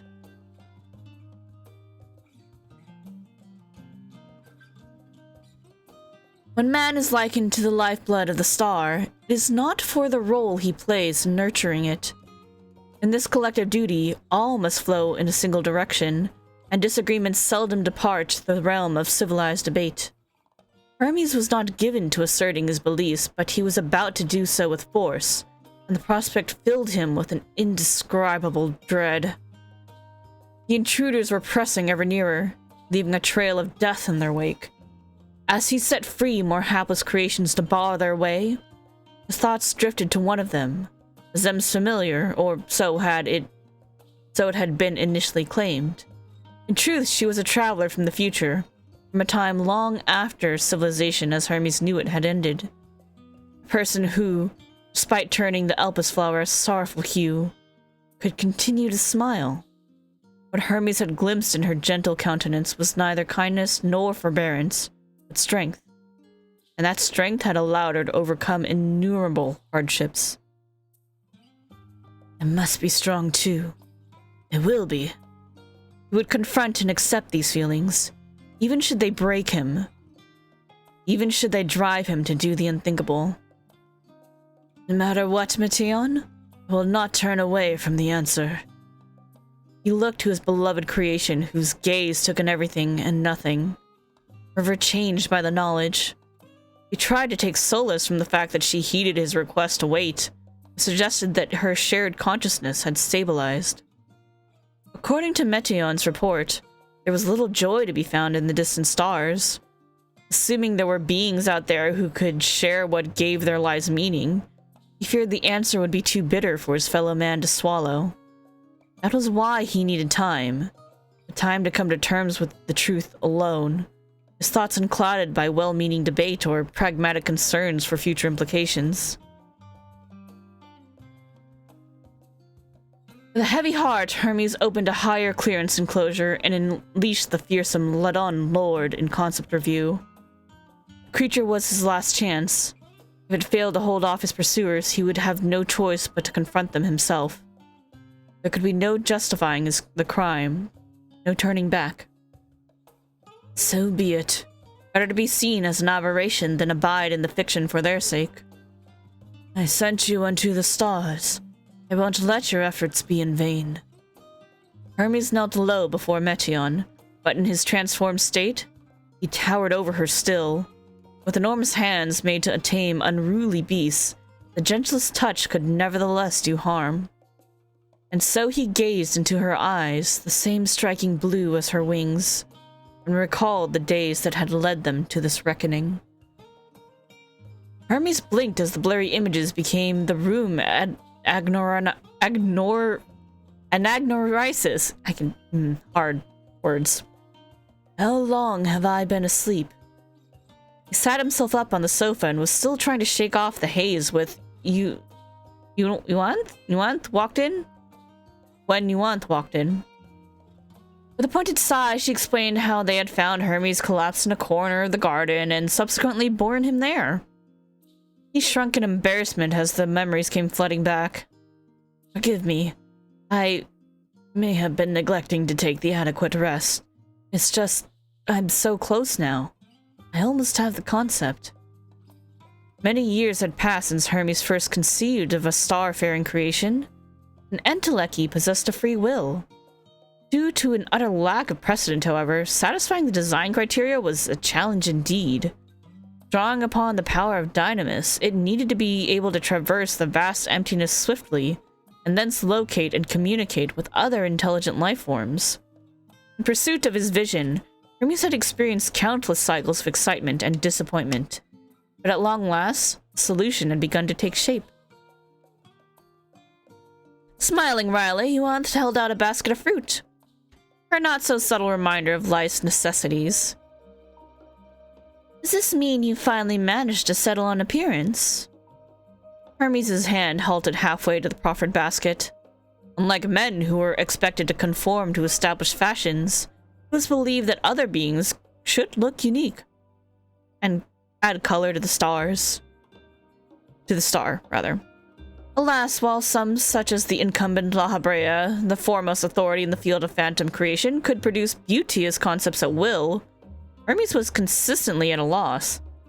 Aesthetics were never my forte. Its form should be as simple as its nature complex, he began. Birds I knew well of course, and their attributes would suit the abilities it will have. But to facilitate communication with other sentient beings, it should also have the features of a man. That's all well and good for guiding principle, but what about the details? Its physical characteristics, personality, and so on and so forth. Hermes hadn't considered such things, hoping in vain that his subconscious would fill in the blanks. Since there was no way of knowing what qualities other life forms would favor, he could rely only on his own sensibilities. Furrowing his brow, he began rummaging through the cluttered chambers of his mind in search of potential inspiration. An invisible spark of Dynamis. The universe and the stars. Birds soaring in the sky. Blue. I want it to be blue, like the sky of Elpis, our portal to the cosmos beyond. The words tumbled out even as he thought them. Yuanth blinked a few times in consideration before favoring Hermes with an approving chuckle. Fine idea. In the days that followed, Yuanth and her colleagues provided Hermes with the design documents, and even held private lectures for his benefit, all of which helped him to form a clearer image of his creation. As was his wont, it took him more time to settle on its appearance than its more practical aspects, but at long last he succeeded in finalizing the concept. He would never forget the first time he brought her forth, the nervous anticipation as he channeled his magics, the gathering motes of light that coalesced into a brilliant storm, a moment of manifestation. Hello. Songbird was barely larger than his open palm. Her blue feathers tinged black at the tips. threshold to the universe as seen from the prime artifice. Already he could imagine her long tail tracing a line in the sky, like unto a meteor. Meteion. No name could be more fitting, for to speak it made his heart soar. So terrified he had been, he could not do her justice. But beholding the creature before him now, he knew there was nothing more beautiful in the world. So began their exploration of the universe. Hermes created Meteion's sister, the Metea. Through their shared consciousness made them more akin to a single entity. Though their shared consciousness made them more akin to a single entity, and sent them on brief forays beyond the bounds of the star. Early results were mixed. Though Meteion did not lack the ability she needed to fulfill her purpose, she encountered one problem after another out in the great expanse. But we have come so far already, and we will go further still. Hermes was conducting further test flights in Elpis, Twilight, when Meteion, presently in the form of a girl, in order to relay her sister's messages, cried out. He turned to see her frozen in shock, eyes wide and mouth agape. Before he had the chance to speak, she reeled as if struck by a heavy blow. It was all he could do to catch her. For a painfully long while, she remained stiff as a corpse in his arms, and gave no indication that she heard his worried words. Then, all of a sudden, she awoke with a gasp for air, her body relaxing as if time flowed again. By the way she trembled, feathers standing on end, it was clear that she felt an intense chill. He was rubbing her shoulders to offer comfort when she wailed in frustration. We failed again! Lost another one. Though Hermes had expected as much, it didn't make the news any less bitter. As he struggled to console her, Meteion rose to her feet and dutifully delivered the report in her halting voice. Her sister had been caught in a raging torrent of dynamis, she explained, and subsequently unmade, like so many others before. As a being of dynamis, Meteion could survive in most any environment by reducing her constituent aether to a bare minimum. A star may be wreathed in flame, frozen from pole to pole, or shrouded in toxic gas, but such hazards would not trouble her. Should life forms be present who found their environment excessively harsh, she would share in their sensations, but this was purely academic, for life would not flourish in such conditions in the first place. Yet, by the same token, beings made of dynamis rendered Meteion vulnerable to its influence. Though its potential was suppressed on aether-rich Etheris, it behaved in unexpected ways in the void beyond, ways that confused and confounded her. In one sector, there was a star that could manipulate dynamis. It was capable of harboring thoughts and feelings, if not in a manner man could comprehend. In another, dynamis raged as an endless tempest. At its heart lay a great pool of aether not unlike the ethereal sea, intermingling of innumerable memories giving rise to the surrounding turbulence. In her search for intelligent life, Meteion relied on dynamis, and so, like moth to a flame, she was liable to be drawn to that which could destroy her. Don't worry. You'll learn more every time. What places are bad? We'll find stars with life, I'm sure of it. Despite her recent trauma, Meteion retained her enthusiasm, but Hermes' own seemed to have deserted him. How many more of her sisters would be sacrificed for his cause? How many times would he have to see her collapse, the life driven from her body? Even if you suffer no lasting harm, I fear I do. Perhaps we will, and yet... He managed to say before falling silent and hanging his head in shame. He sighed and opened his eyes only to see a pair of inquisitive blue ones peering up into his own. Scolding himself for failing to control his emotions, he took a deep breath to regain his composure, and felt a tiny hand on his head. Meteion was stroking his hair, the motions exaggerated and awkward. Have faith, Hermes. We'll get answers, and everyone will be happy. You? Me? Everyone!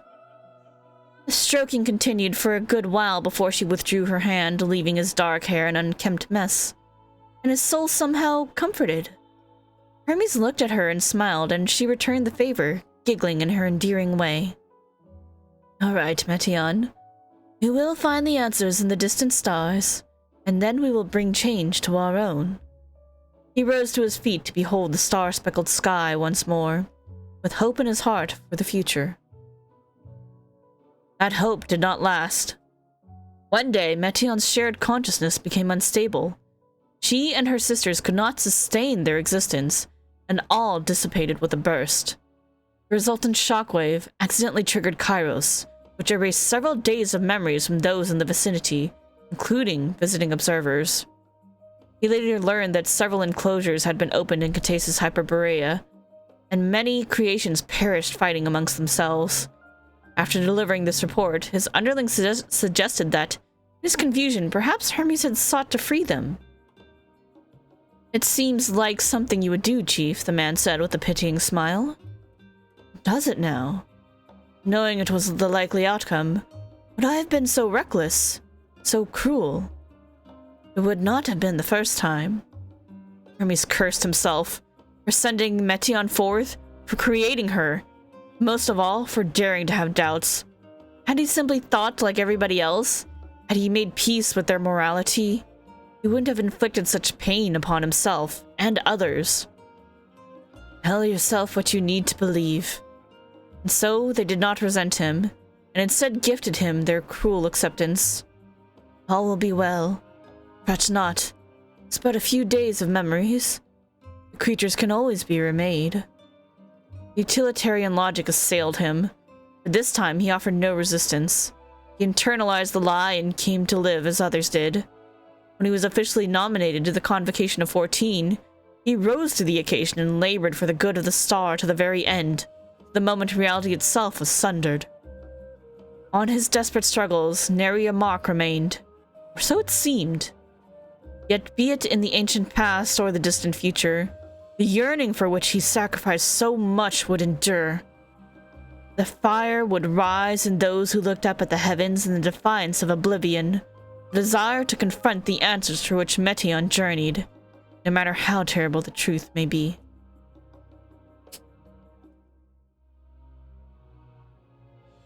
Story of Hermes and his background and his inner thoughts.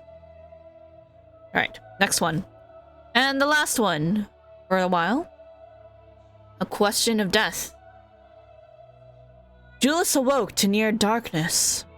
He was but one of many soldiers, young and old, lying in tertium. Every ilm of the carriage floor was covered in bedrolls, leaving no room for careless movement. Taking care not to disturb the others, he sat up, straining to make out the hands of the old clock salvaged by who knows who, and that was hidden somewhere in the gloom. The near edge of dawn.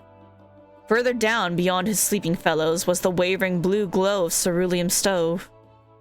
It was not the cold that had aroused him from his slumber. We're old friends now. Before accepting the Ilsabard contingent's proffered aid, his people had little material and certainly no magic to warm frozen fingers and toes. The exhaustion that often carried him to sleep still failed to prevent him from regularly stirring in the night. Thinking he might pass the time with fresh air at least, he reached down to drag his boots and bag toward him. Conscious of every noise, he dressed stealthily, holding his breath when Publius rolled over next to him. Fortunately, there came no word of complaint, and Julius was free to slip out and mull over the events of the previous night in peace. They'd been huddled around a lamp in an out-of-the-way corner, the familiar scent of honey and spices wafting from their cradled mugs. One small comfort afforded by a surplus of rations. Conversation had again settled into a lull when Publius broke the silence. I may just leave for Charlayan. A grimacing youth of an age when Julius, though low in rank, had barely spoken a word all evening. Now that he had, none knew how to respond. It wasn't surprising. Inevitable, really. Survived the Telophoroi in the final days they had, but Garlemald was still in a sorry state. The Emperor was gone, the Senate disbanded, and nations were hesitant to commit to any policy concerning the erstwhile Empire. There had been some hesitant steps toward forming an interim government, but neither Garlemald nor its neighbors had the means to establish one immediately. The provincial leaders were waiting to see which way the winds would blow, welcoming their countrymen home while making no moves to resurrect the empire themselves.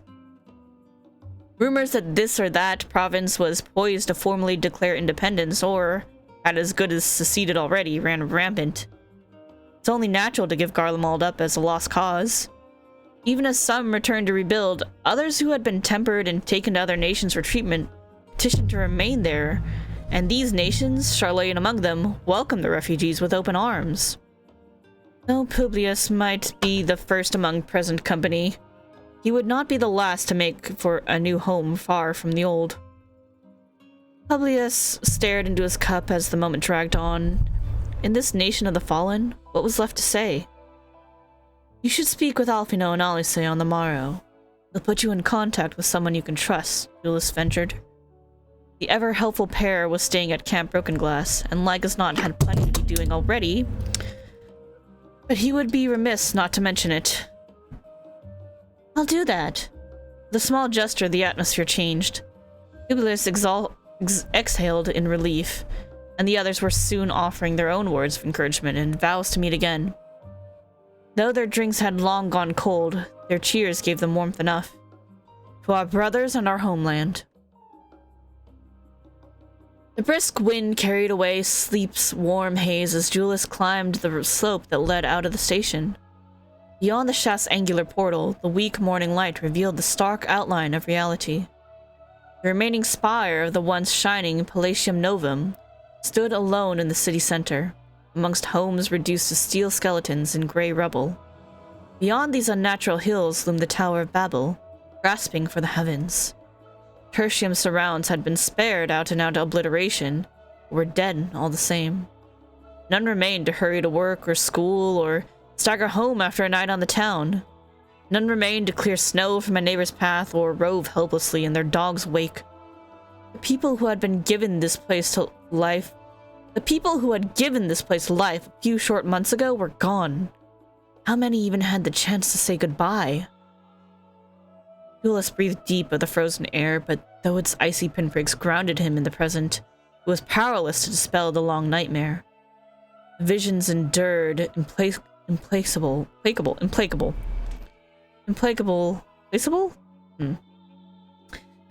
without regard for the dreamers.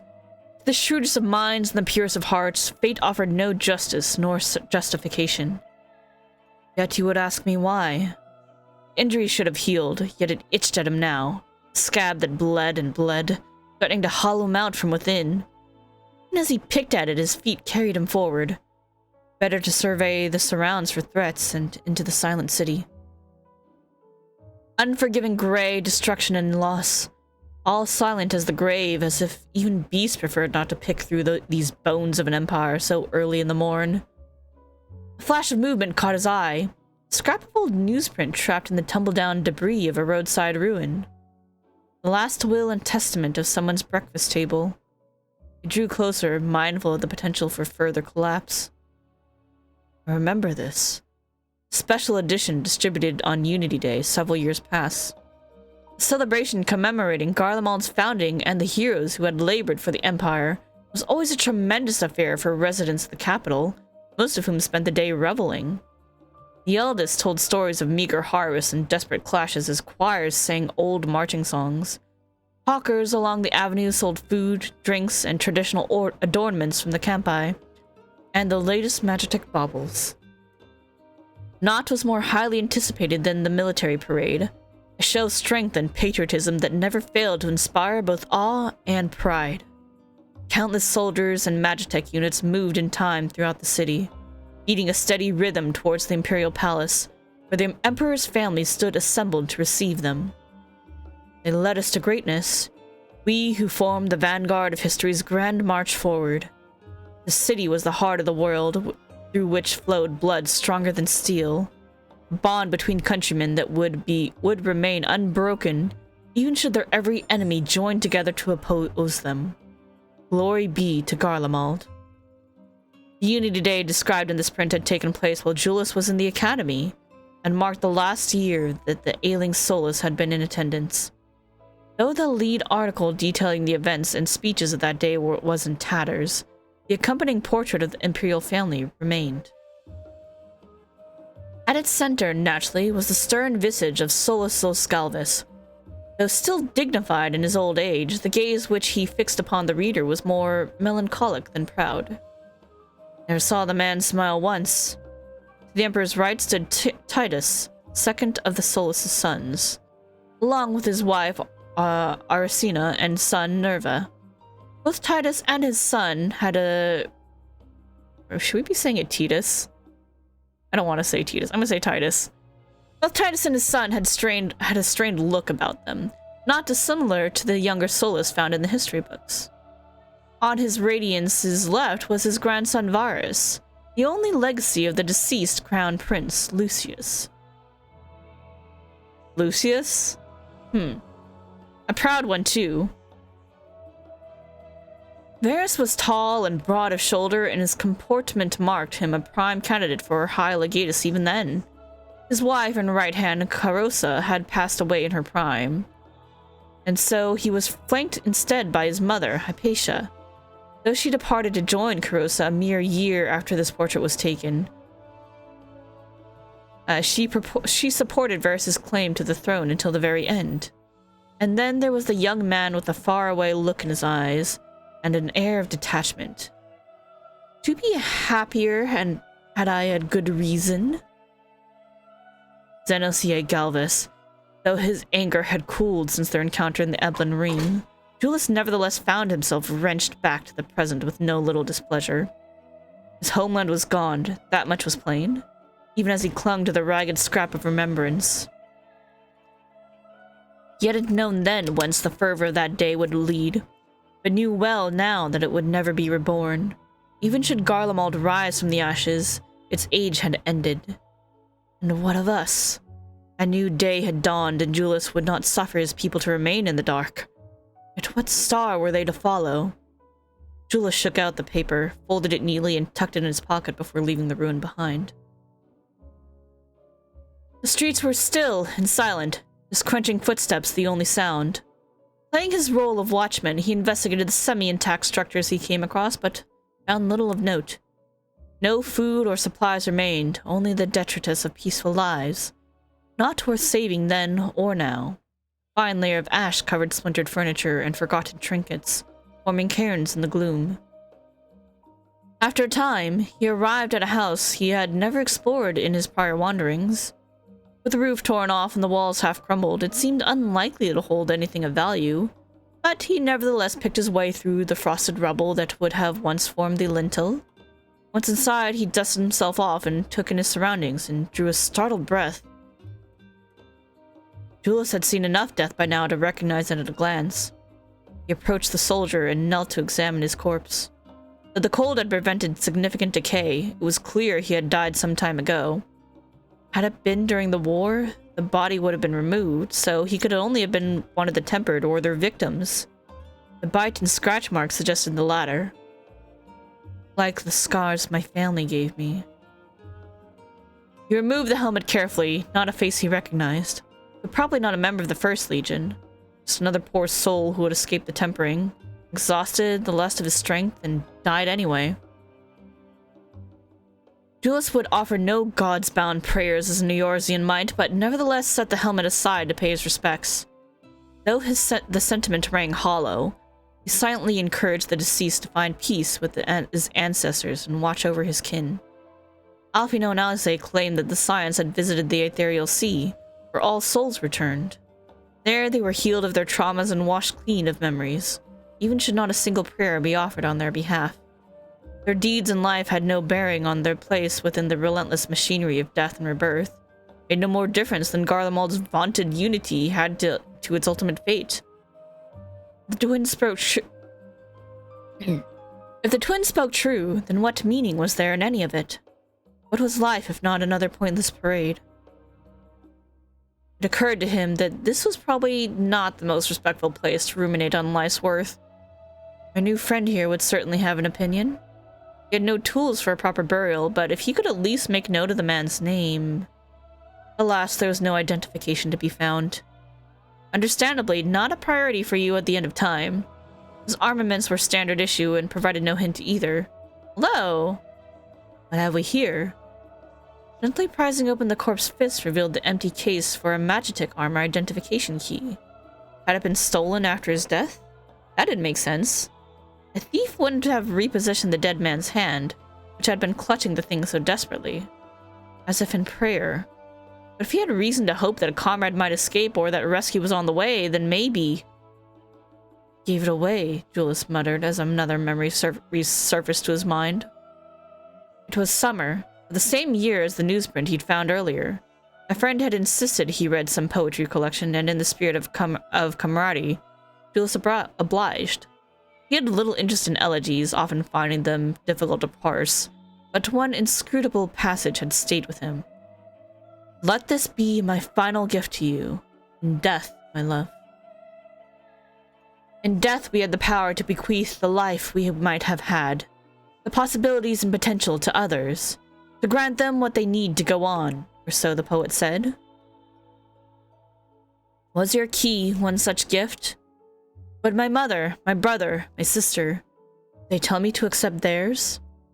Lord Quintus, with his suicide? My comrades whom I failed? My countrymen gone without a word? Did you leave your lives and your love to me? The dead do not answer, yet the wound within ceases its bleeding for a time. That is our truth.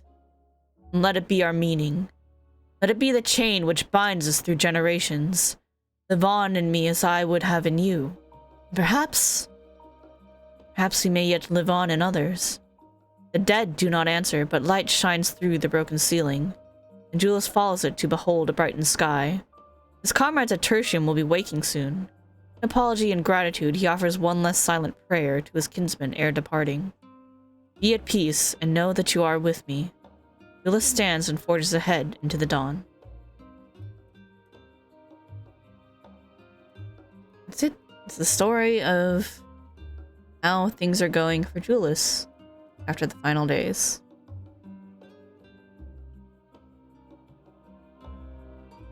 That frame just show up when you're idle posing? I used that frame earlier to take a G pose. That's funny. Now it's just showing up in idle. I don't know if that's a bug or intentional, but it's funny. Anyway, I think that's it for me. I'm gonna go eat dinner, and then I'm probably going to be dead after dinner, so we'll see what happens.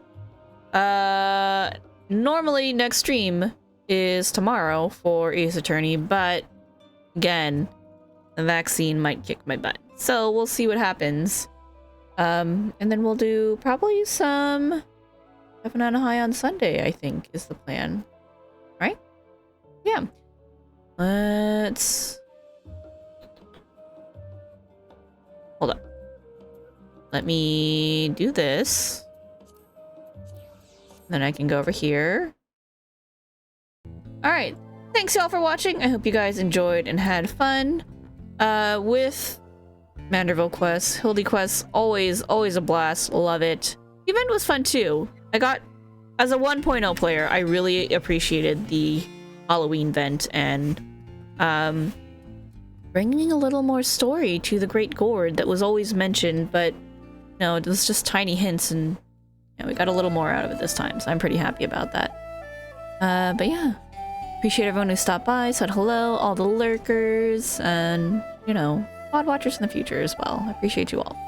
Have a great night. Have a great weekend if I don't see you, and catch you guys next time. Thanks again, and bye!